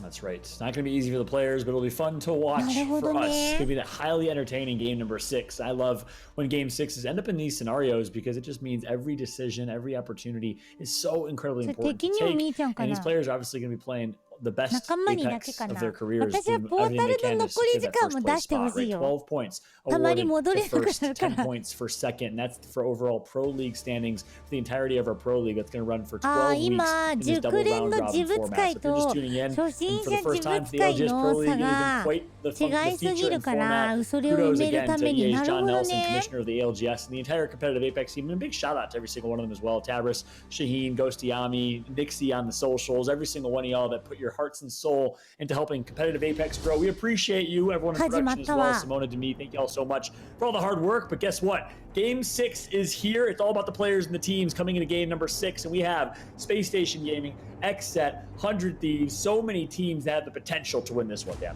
Yeah, there are just so many teams now in a position where if they have that game, right? If they have that game they've all been searching for throughout today, they could be the winners of Group C versus D in this week number 2 and try and secure themselves those 12 points that everyone is searching for. But there are teams who are going to be a little bit more desperate for points, and they certainly could ruin things, especially in a Valkyrie meta where you can drop on teams. Things get a little bit kind of scary and hectic on the edge of the zone. You just say, look, let's dive in and let's hope for the best. Sometimes it works out, sometimes it doesn't. Sometimes you can ruin someone else's game by doing so. That's right. We're going to kick things off with 100 Thieves to start. Obviously, we're going to see a slow start here, most likely, as Dan said. A lot of teams trying to early rotate. Looks like we'll be getting a zone that's going to pull very far north. We'll see exactly where that zone is, and we have a chance to check out the map here in a moment. So it could be a difficult zone for teams that drop south side. And actually, no, it won't be super far north, so it won't be too bad for teams like 100 Thieves dropping on the southeast. Yeah, just trying to get an idea from where that line's going there. Yeah, exactly. You can get the overview, and it's going to be just hovering over Fragment East at the moment. So there's going to be a lot of buildings to play. We're going to see a lot of early movers, you would imagine, with the Valkyries just taking buildings, trying to guess which side of Fragment they think it's going to go. East would be the safer bet, but we have seen some pretty crazy pulls, so you never really know where it might end up. But I imagine with where the beacons currently are, we're going to see a lot of teams gaining that information early, moving in, taking a building, and then it's just playing the patient game, having the poke damage wars from one building to another, maybe even just emoting, dancing to one another, waiting for all the teams who have rotated late, and then all combining together to get that damage and pick up those extra points over on your Evo shield. Wow. プロ以外 Esports and ジブラルタルなんか全然出てこないじゃないランクマッチとかで very far in their rotation. We do have なんか難しいんかね in the top 3. They're going to be dropping over towards Trials and Skyhook next to Torrents, and Complexity right on the other side of that mountain, dropping Survey Camp. So we'll see if these teams cross on their paths as they rotate. Meanwhile, here's the leaderboard. Except Space Station, Sinus Fleet, ESA, and 100 Thieves in the top 5, with Furia right there underneath. SXG, a team that's dropping Climatizer to the east of Complexity, has been performing very well, but kind of slowed down a little bit these last couple games.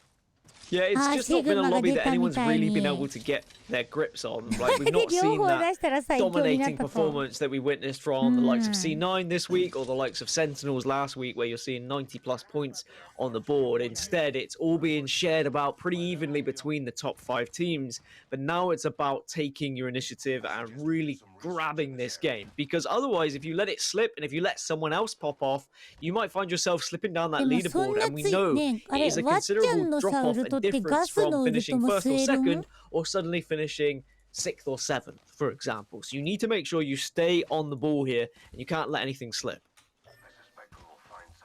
That's right. See Space Station here. Taking rotation all the way from Lava to Fragment. That's, of course, Lava Fissure where they drop. So it's a quick rotation for that. Danny talked about the importance of rotating early. You see it happening here from Space Station.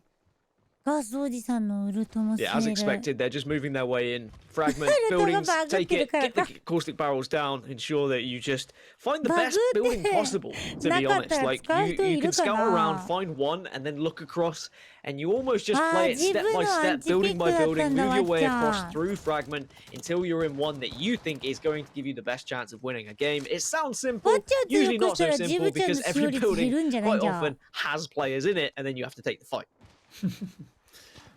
Yeah, it'll be for yet another reason. Obviously, everything you kind of mentioned, the stakes that are so high in this game. It'll be also a slow game because we do have a fragment finish. And your point about trying to find the best building to rotate into position, and a lot of teams will be just kind of posting up within these buildings over towards fragment, finding their locations early rotating and chill. And meanwhile, look at this. Proco, aka No Cocoa Puffs, finds a knock on Klain and Xset, a team in top 3, find himself under dress. Team in first at the moment. They really need to survive here because placement is everything for them. When you are in first place and you have been seen on the kill feed, you most certainly are going to be targeted, and Oxygen have done just that. Klain will go down, and now they're just at a 2, and their backs are quite literally against the wall. Just need to try and hold this one out, and maybe even hope other teams get involved in this fight so it gives them a little bit of breathing room. Wow, that's huge. And you know what's interesting there is it actually was No Coco who got the knock, and it was Oxygen who finished. So team effort there to potentially grief Xset. Obviously, you're going to do what you can to take out a player in the lobby, especially in Game 6. Now I wonder how Xset's going to play this, Cassie. Are they going to go for the revive, which would be super risky to do? And Fragment with a Fragment finish with so many teams that have rotated. Depends if they've been able to get a beacon that they can actually redeploy and put down themselves, but judging by what I've seen in the inventory, I don't think they do have one. So I imagine they just play this building and go for placement. They have a 6-point lead right now. If an opportunity presents itself where they can get out and they can go for a res, maybe they'll go for it. But at the moment, I think they're more likely with a composition like this, with just the 2 left and the caustic being available to them. Certainly for now, they're going to be looking to just hold up and rely on other teams to present an opportunity to go for a res later. But at the moment, I just think they focus on staying alive. Yeah. We'll see. Keep a close eye on Xset if they do decide to risk it for that revive. Obviously, most likely.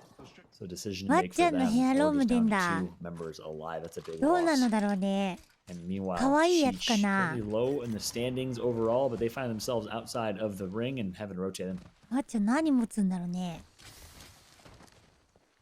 one of these awkward situations when you're on the outside of it now at this point, at this time, you assume that the most people have been at a point where they've got into those buildings where they've taken the priority spots, as it were. So you have the awkward decision of, do you risk it and try and take something off of someone, or do you just play it edge at this point, wait for some noise to happen, then you push in, then you try and take a building when you can get a third party. But again, they all come with their separate risks, and it entirely depends where you currently sit in the leaderboard, how many kills you've been able to find so far, whether you can actually achieve a first place, whether you're pushing for a top 10. All these factors change how you're going to play in this game number 6. Yeah. A lot at stake here, right? Team like Sheesh, way behind. the overall フェイズの standings. 数を増 Needs や to すか。 perform, needs to get kills, and obviously for that reason, we'll be playing a lot more aggressive. Currently in 18th place with 9 points, but what's interesting is only about 15 points separate them and top 10, so they could sneak a couple Pro League points here with a huge pop-off type of game, which is why you're going to see them likely play aggressive. That's their only option here. But to your point originally, it's going to be tough to play aggressive, tough to find those kills with every other team just vying to survive and kind of posting up early rotating. Well, Sheesh are rotating in. They are moving on in. Let's see what the listening is like, and let's see what the communication is like from Sheesh. They got shot at. On the roof, on the roof. We didn't shoot. Oh. They saw us already. They saw me already. Well, no, if it's tech. Oh wait, yeah, they're not playing. Soろそろ消えるけど。 Well, maybe they went back. 聞いてた。 Keep it a stack, bro. This circle's actually really good for us. やっぱネッシーかな。 Right, trap up. Ain't no way, bro. We got him. Go to this building. Go to this building. Yeah, I'm done. Follow me. Follow me. Follow me. We're inching closer. Yeah, I'm done. Inch by inch. I'm looking. Who in here? You can see if I can get shots.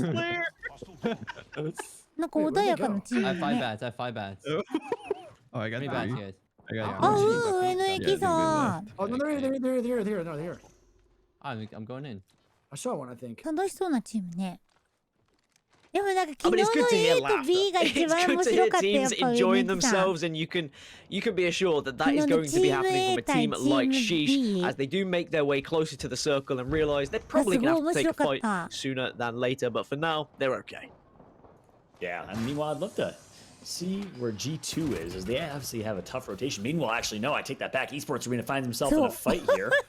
Not sure which team is directly above them, but we have the team directly one floor above, and a 3v3 fight. Caustic Gas obviously is rampant here.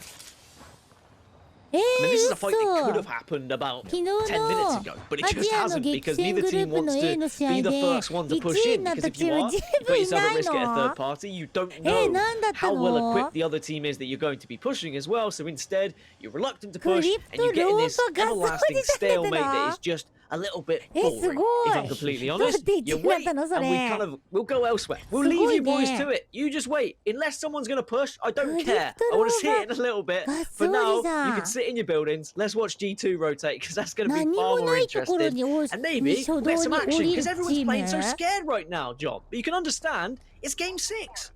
Yeah. あ、ローバがいるか Game ら。 6 teams are obviously playing scared. Teams そ like れで ESA 集めるチ who are ーム。 sitting pretty well in the standings, but a team that is not playing scared. Well, it's G2. They find one. They are flying. Gonna not get a first knock in, and it's actually gonna be on Sentinel, who just wiped an entire squad. So the third party comes through from G2. そうなんだ。 Take the stroke. ジブちゃんいらないの？ Nice. A 3x. No, for better armor or something. Still give themselves a chance to push in here and be a team to really just have that kind of rescue story. It happens pretty much every day. We have seen one team pretty low and then just be able to rescue things and fight their way back up to a top 5 position. 初動でなんもない道のサプライボックスに降りて、ビーコンだけ来るリフトで見て、あとはローバでなんとかするっていうチームなんだ。 Lower on the standings can completely end the game of a team like SSG who's vying for a first place spot. Drop goes down as well. We got that in the picture here. But what a turn of events here as SSG finds himself having one member alive. What a difference here in game 6. Yeah, you can see them in the picture there. Just one player alive. SSG on the back foot, trying desperately to escape. It is the Valkyrie player, but at a slither of health, you imagine this could be the very end for SSG and will ruin their chances of winning this week in Group C versus D. But still, somehow there is still life there. The medkit goes off. G2 though, they're looking to make a push elsewhere, and they're looking to see if they can get some more KP. They really just want to ensure that they are going to be the team, they're going to be the aggressors in this final game. Yeah, meanwhile, G2's going to turn around and find the last member or two of Sentinels. Senox, unfortunately, getting taken out. Was going to go for the revive, the banner grab. Nice shot from G2. They're going to be sitting at the top of the perch here. They know teams behind them. Let's jump into a quick listen here and get their thoughts. 序盤みんな戦おうとしないからありね。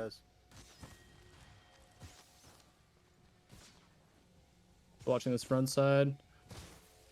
This team sitting up there. Team is streamer.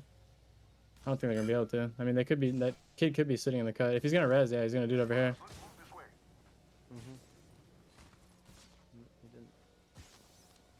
Do we want to swing this right side design? Yeah. I feel like we have hella cover, and like we can keep that, like especially if they res too. またマップ広こうとしちゃった今。We don't want to hold out there because someone takes our mid, we get gated then. We could hold both. そういうでも誰もがさ使ってないキャラを使ってるチームとか面 The 白い team ね。 can vault hold over here and we're fucked. That's also true. I think we're better off holding this than over there. I think it pulls to the right side of cap, not the left side. I think you could pull like around this beacon, huh?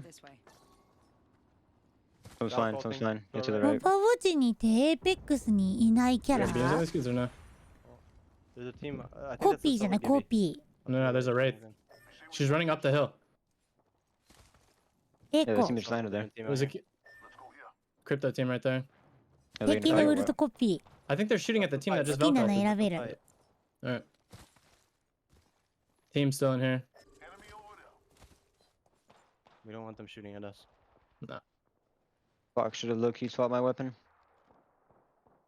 How much ammo do you have? 150 energy. No, you have enough for this next fight.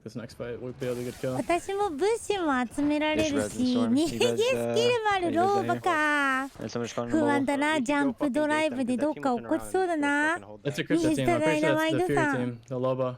Yeah, they're going to get it right now. 私にショッピングさせない方がいい。 What? Who'd hold who out? Come. Well, I don't know. There's a team down here 悩ん too. じゃう Alright. あっちにしようかな、こっちにしようかなって。 Their crypto split. Alright. He's here ロ by ーバ himself. ね。 Yeah. I'm gonna extend and die for it. They gave up their spawn zone. I'm safe Now we on forced this it down the hill. on this We hold city. the hill. They're not in there. Keep the heady. Does it give you an height? Yeah. I'm safe right here on this city, right here.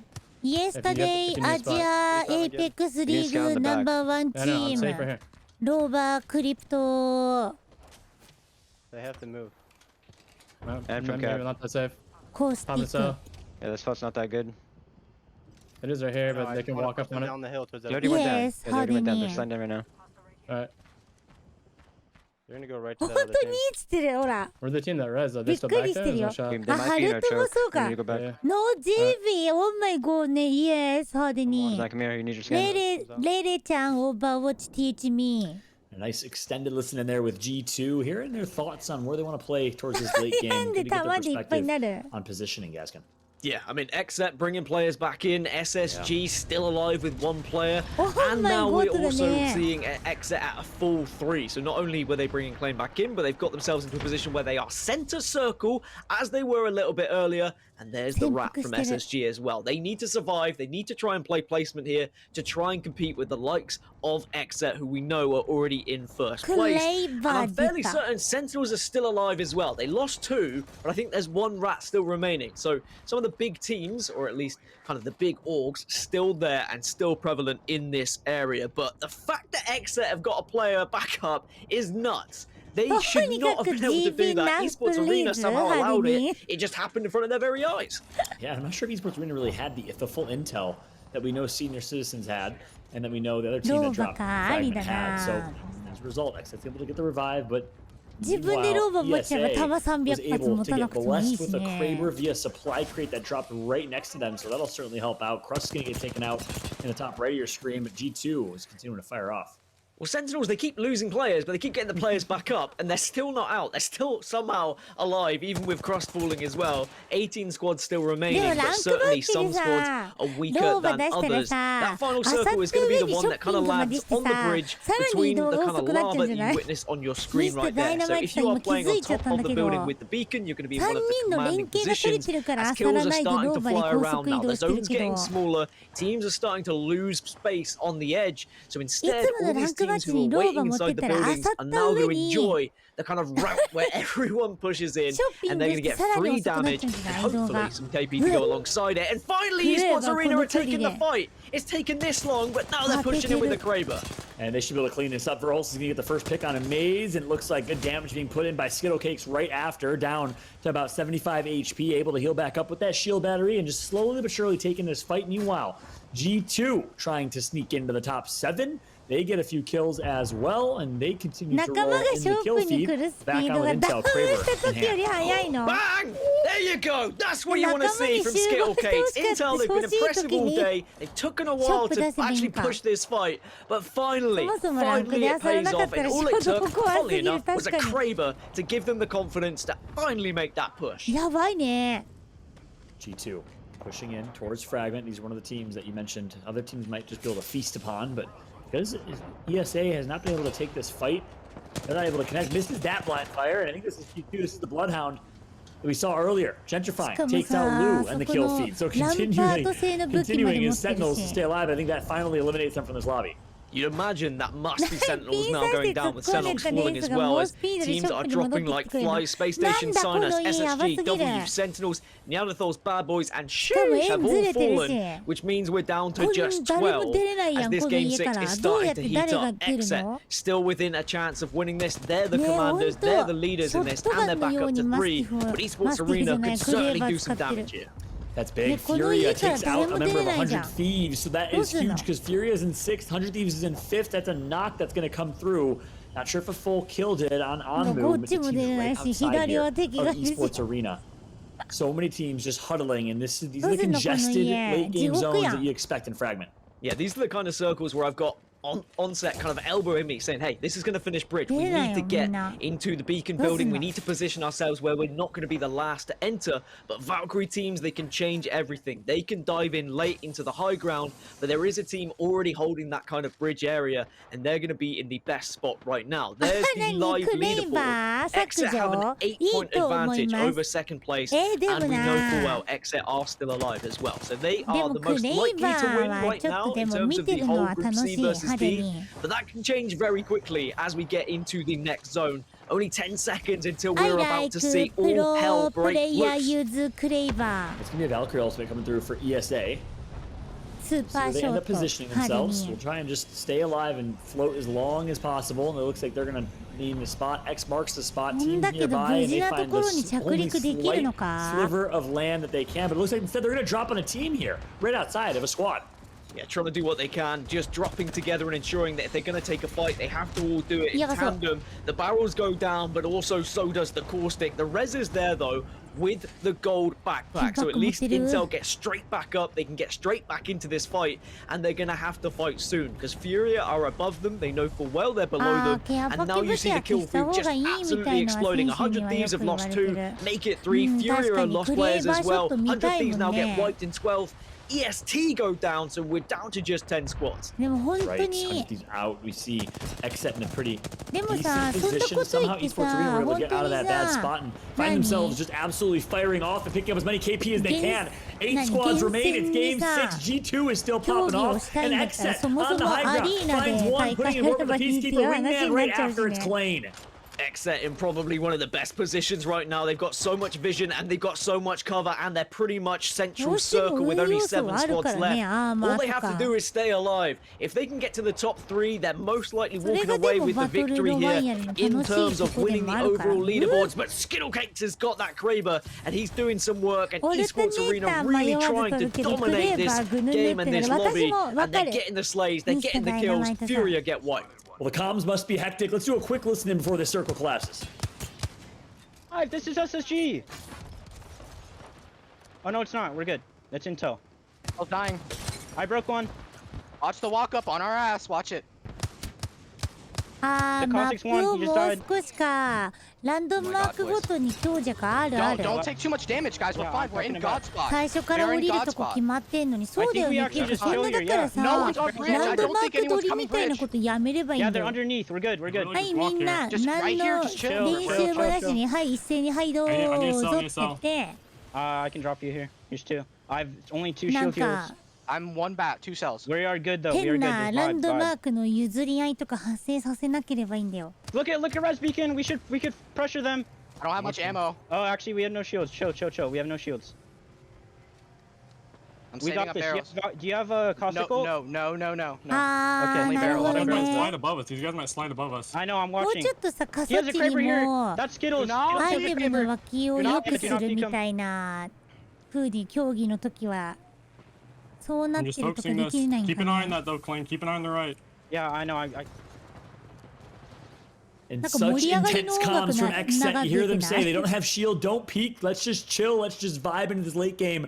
Exet feels like they're in a god spot, they feel like they're in a perfect position to close this out, Gaskin. They are. They have the position to win. The only team that can potentially take this entire lobby off of them is Esports Arena with the Kraber in their hands, but they're being griefed from behind, so they have to be careful. Exit just have to sit and watch the action unfold. They need to be patient at this point. They don't have the cause to go. Wait for the other team to do the damage, and then you just come in and you clean everything up. It's as simple as that, but sometimes it doesn't always play the way that you want it to in your head. Well, Mr. Skittlecade's going for some yeet. Kraber shots, connects for one. It's going to be a headshot coming through. Meanwhile, his teammates are going to finish. ESA doing what they can, but it's Xset with the God spot and the high ground looking to close this one out. Great shots being put in. Clarify goes down. It's all up to Kenny and Klain, and they should be able to close it out, Gaskin. There is no way that Xset should lose this. The only thing that punishes them if there's a Wraith alive on the other team, but the two teams down below should have done enough damage to one another. That Klain, being very smart here, trying to play around the barrels, will work in tandem with his teammate. Xset are the champions of game number 6, and that's going to be enough to secure the victory in Group C versus D here in week number 2. And massive congratulations to the boys in Xset, their first victory in the ALGS, representing the Xset brand. I know my friend PR, the manager of Xset, is smiling right now. Congratulations to these boys, and of course the entire Xset organization. What a performance it was. They read the circle perfectly. They played the final circle perfectly. We heard the communications. They knew exactly what they wanted to do, and it was flawless. They even, like, at a point where they were struggling to have any resources, they didn't have ultimates, but they just knew that the circle played perfectly into their hands because they positioned themselves for it early. As soon as they knew no one else was on top of the bridge, it was almost like the game just had to play itself. And lo and behold, it did. That's right. And the fact that they actually got taken out, one member getting taken out early on, were able to actually work their way for a revive and then work their way to God spot, position themselves perfectly in that late game. I mean, that's why they were low in materials, because one member of their team didn't have any mats, didn't have any weapons, had to try and find anything. So they had to split their materials, basically, 2 players into 3. Yeah, you have to remember, like, they were one of the first teams to lose a player. Like, it's crazy that they were still able to come back.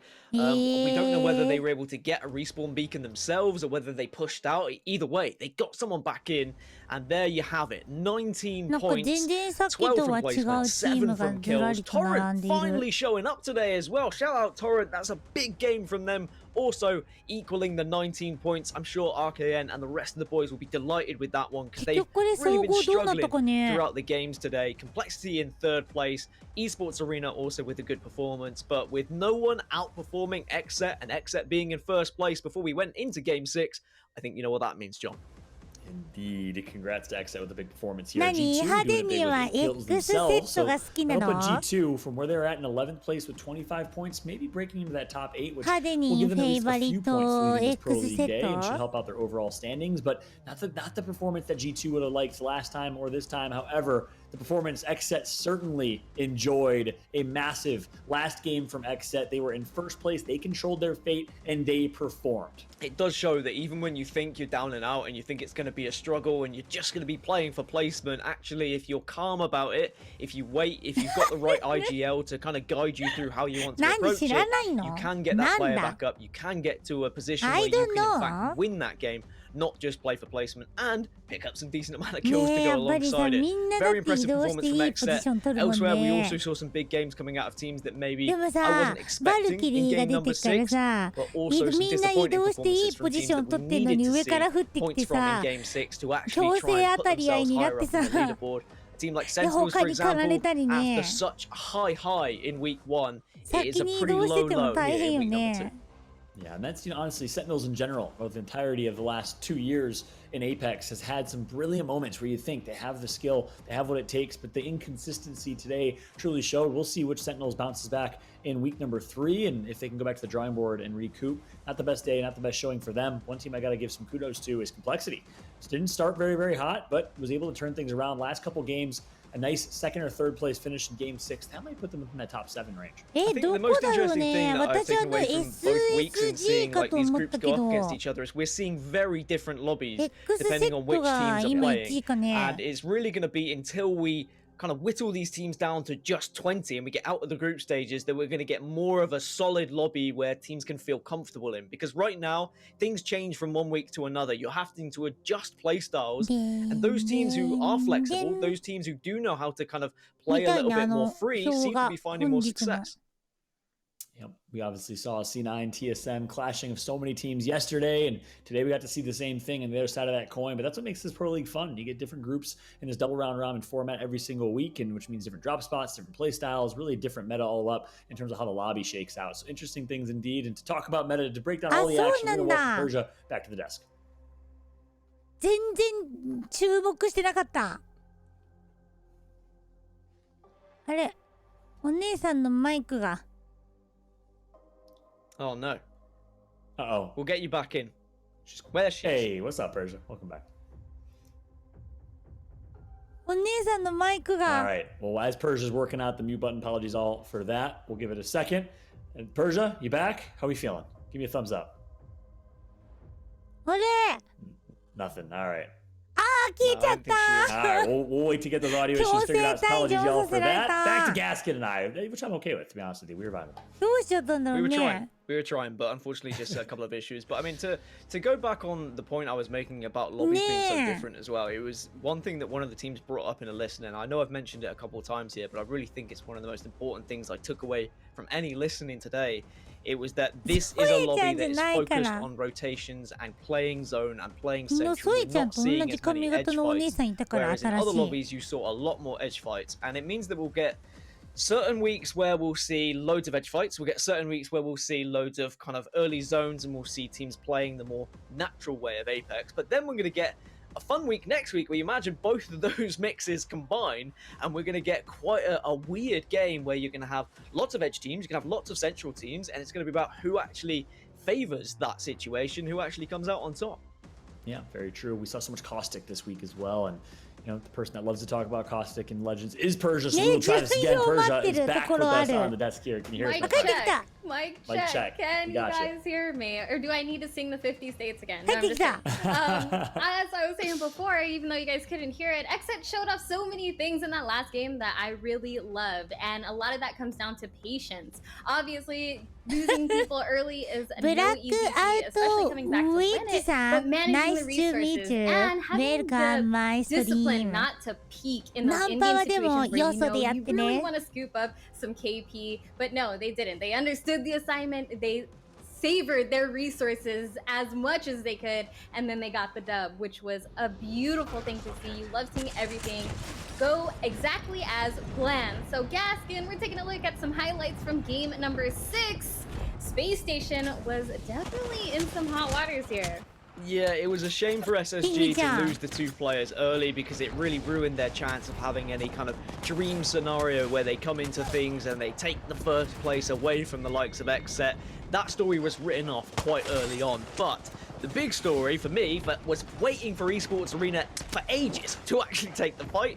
Then they did, and boy did they do some damage with that Kraber. But it was the positioning from Xset right from the get-go. They rotated early, they lost a player, they got that player back up, and then they found the ultimate god spot. No one else dared try and fight them on bridge, so in the end, they were the only team up there. They just rained hell upon the teams below them, and they came out with the W. And speaking of W's, let's take a look at the leaderboard because we're gonna go ahead and set it in stone. X set it in stone if I will. But look at this leaderboard, and a lot of people jumped up quite a few places there. What do you think, Fallout? Yeah, congratulations again. They're in order for Xset, but Esports Arena leapfrogs up into second place. Good finish for them. Space Station drops one, not the last game they would have liked to see, but hey, a first place win last week plus a third place win today. Space Station will certainly be on top of the overall standings. So congrats to them. And of course, Silence Please, 100 Thieves, really good games overall from them. G2 and Complexity showing some signs of life in the last games, games 5 and 6. That puts them at least in the top 100のチームなんか前回も結構さ、最後の方まで残ってた気すんでな。overall leaderboard for all of our teams because you can't forget this is just groups C and D. So now as we take a look, Gaston, what's catching your eye here? how important that was for esports arena to pick up those points. They jumped from 4th to 2nd, so they got 4 extra points for Pro League just from moving 2 positions. That's how big it is to finish in that top 3. You get those extra points, and 2nd place is massive. Puts them on 18 in total, just 1 behind Space Station after leapfrogging Space Station in that game. Still ahead of Cloud9. Sentinels, despite a poor week, still find themselves in 4th position, but it means that everything is tightening up around the middle area of this leaderboard. And it means it's kind of anyone's game from like, I don't know, 4th down to, let's say, 17th, because points are still there to grab.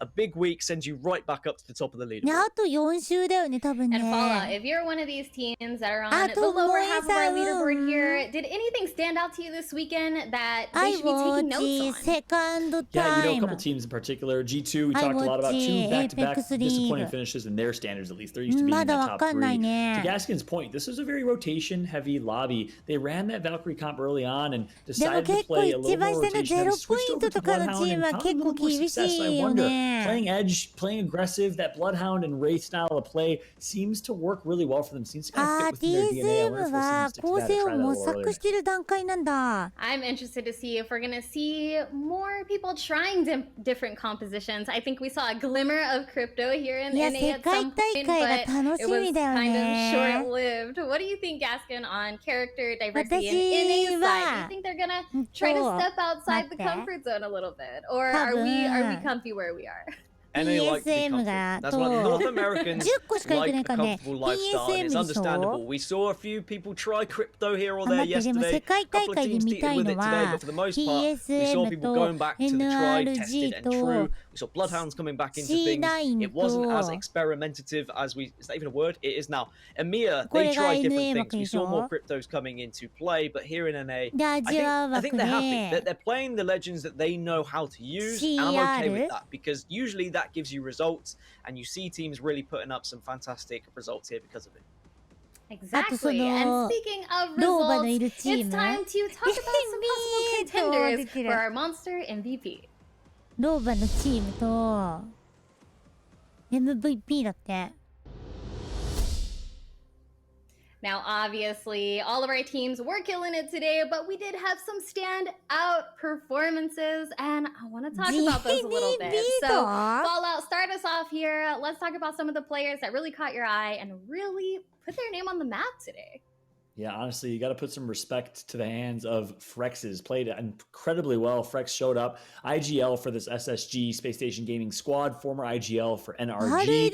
Well, he played incredibly well today as well. Not only is he the IGL, not only is he the shot caller for this team, but he performs. We take a look here. Such aggressive play, playing as Caustic and putting in so much work. Great traction here in game number 1. Great shots put in throughout. And Gaskin, you got to obviously put a lot of respect in the name of Frex. Yeah, very important that you have a player who is confident in their ability to play on their own as a Caustic, but also sometimes fit that support role. You really have to defend the areas, you have to get those barrels down, the placements have to be important, but also you need to be hitting shots. Elsewhere, speaking of hitting shots, someone I want to talk about is Claim from Xset. My, how important he was today.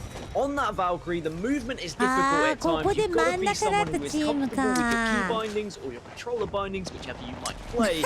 And Claim certainly was a player who was here, there, and everywhere, getting kills, getting position for his team, and ensuring that he was sometimes just jetting up into the sky when he needed to. That final circle, being able to jet above that barrel actually was extremely important. In another scenario where maybe there's a heal-off situation, that could have won them the game. So great thought process behind Claim there, and I think he was one of the most impressive players throughout the day. And of course, we can have our opinions all day, but let's look at the numbers, the facts, the cold hard proof with the kill leaderboard right now from all of our players, and see who's really on top. And Clara, were you expecting this? Actually tying with Claim, so both of them, you know, let's put some respect on more people's names here. Yeah, 100%. Clarify's been a performer for a very long time in ALGS. Has been doing it since the early days of online tournaments and summer circuit, way back when playing on the Flying Saucers and a variety of other teams. It's been impressive to see Clarify's run. But yeah, Claim played very well. Frex, the fact that he's able to do it while also IGLing is what's most impressive to me. And Gaskin, what do you think about the rest of our even top 10 here? Because everyone in this top 10 is in the double digits, and that's pretty impressive. Shout out Senox representing Canada. That's all I'm going to say. There's a lot of United States flags there appearing, but hey, we've got something else different here in North America. Canada showing up. No, I'm impressed with everyone that I've seen today who were able to get some big frags on the board because it was not an easy lobby to do so. It was difficult to find those kills, and you had to really work hard. And boy, did they work for them. And I gotta say, Persia, one last note on the potential rising stars for the Monster MVP at the end of the season. Keep an eye on Slurpee G. Really honorable mention. Played really well. Fragged out for the SXG team. I was really impressed by Slurpee. Yeah, and definitely showed a lot of clutch decisions in the heat of battle, which I think is where that. And hope you enjoyed hearing more about them, because this has been your Monster MVP segment.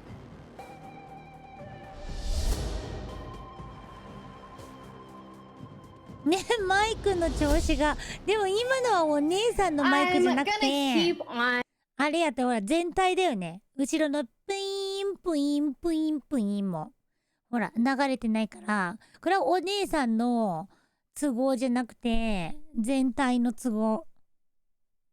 全然聞こえないもんね。後ろのバックミュージックも。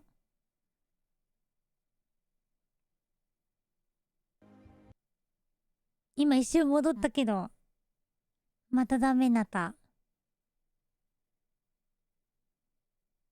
Not sure if we have Clean available again. Apologies, y'all, right there, but don't think we have Clean available for an interview. Gotcha. Sorry, we will get that going in just a second. I mean, I can sit here and brag about Exit all day if you guys like, but what are some of the other teams that caught your eye, or maybe some underperforming teams today that we're expecting to see a lot more out of next weekend? I'll start with you, Gaston. I think Sentinels underperformed if you consider what they did in week 1 and where they finished in week 2, but the fact they still are in 4th place overall isn't going to bum them out too much. SXG, a team that John just mentioned. ほら。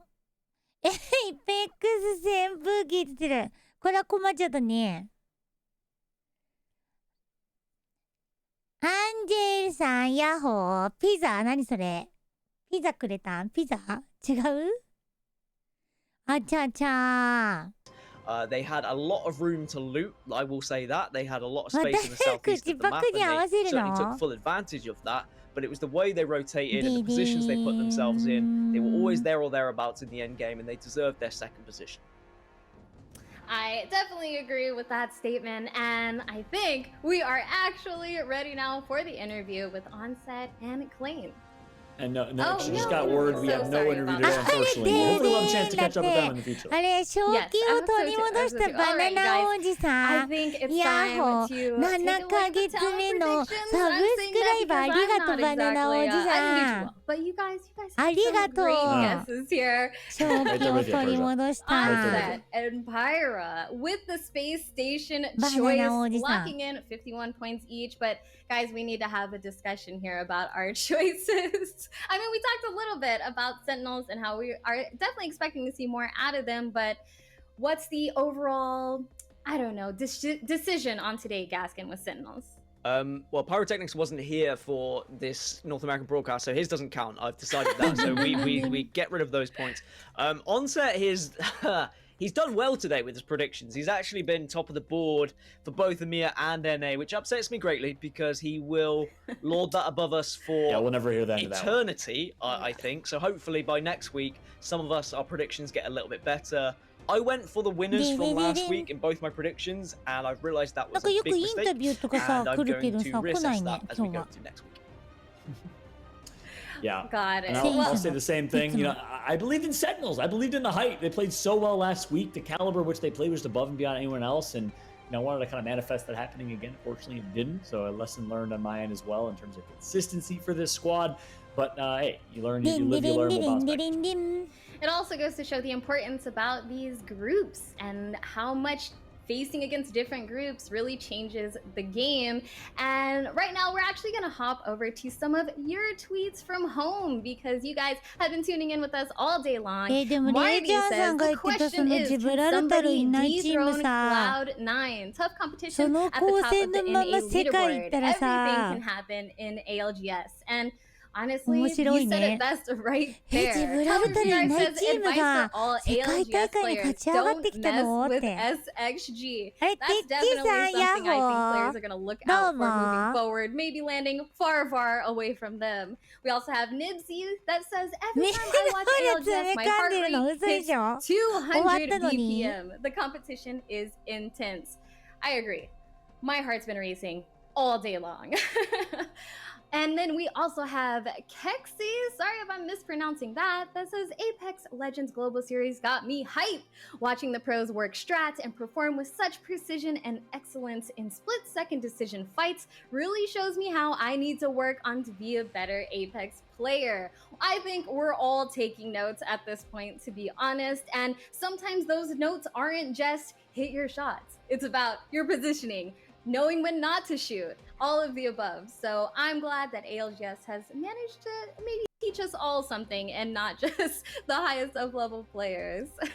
What have you guys learned? I'm curious, Gaskin. Have you learned something from here that you took into ranked and it was 100% effective? I've learned that Onse is smarter than sometimes I give him credit for. He's meant to be like play-by-play caster. I'm meant to be like luckier, right? But actually, ランドマーク争いがやばくなって、普段通りの戦いができなくなるかもしれないから、なるほど、もう別にランドマークなくたってやっていけるぜっていう、かっこよみこした構成なんだ。かっこいいね、レイちゃんさん。We gotta put his ego in check. He'll pay me later. He'll pay me later for all these nice things I'm saying. Exactly. That's what I've taken away. これがゴールじゃないって。Guys, get you a friend like Gaskin. そう思ってんでしょ。ランドマーク争いがきついならランドマークなしで戦うみたい。いいじゃん。いいさ、なんかあれを感じるよ。いいパッションを感じるね。そのチームには。ね、かっこいいよね。ドンタコイさん応援したくなるよね。You can catch that on our YouTube as well. Just throwing it out there. We've had such an awesome time today that is gonna wrap up week number 2, both for EMEA and NA. But there's more next weekend, so don't miss out on that. Thank you so much to the viewers, production, the casters, and of course our players for giving us such a great show. みんなジブラルタルの中ね、ジブラルタルなしで。これもあえて武器なしでランクをやってみるの？嘘嘘。多分やめた方がいいよ、ロンタコイさん。めっちゃ打ちにされちゃうよ。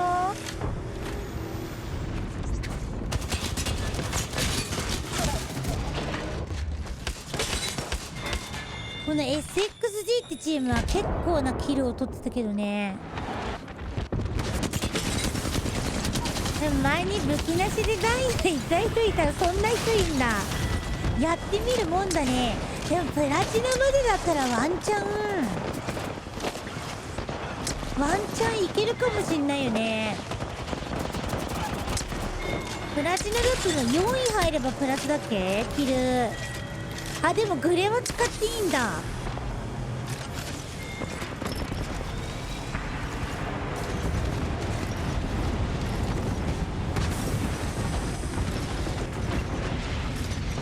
スターゲーム。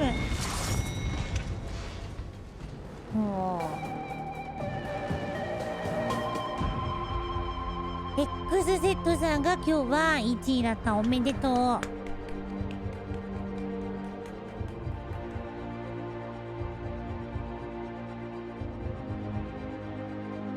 う。ねえ、おめでと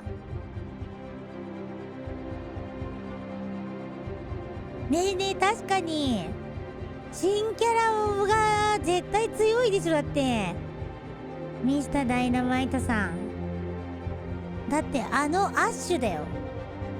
あんなになんか今までね引っ張ってきたボブ出るかもよ。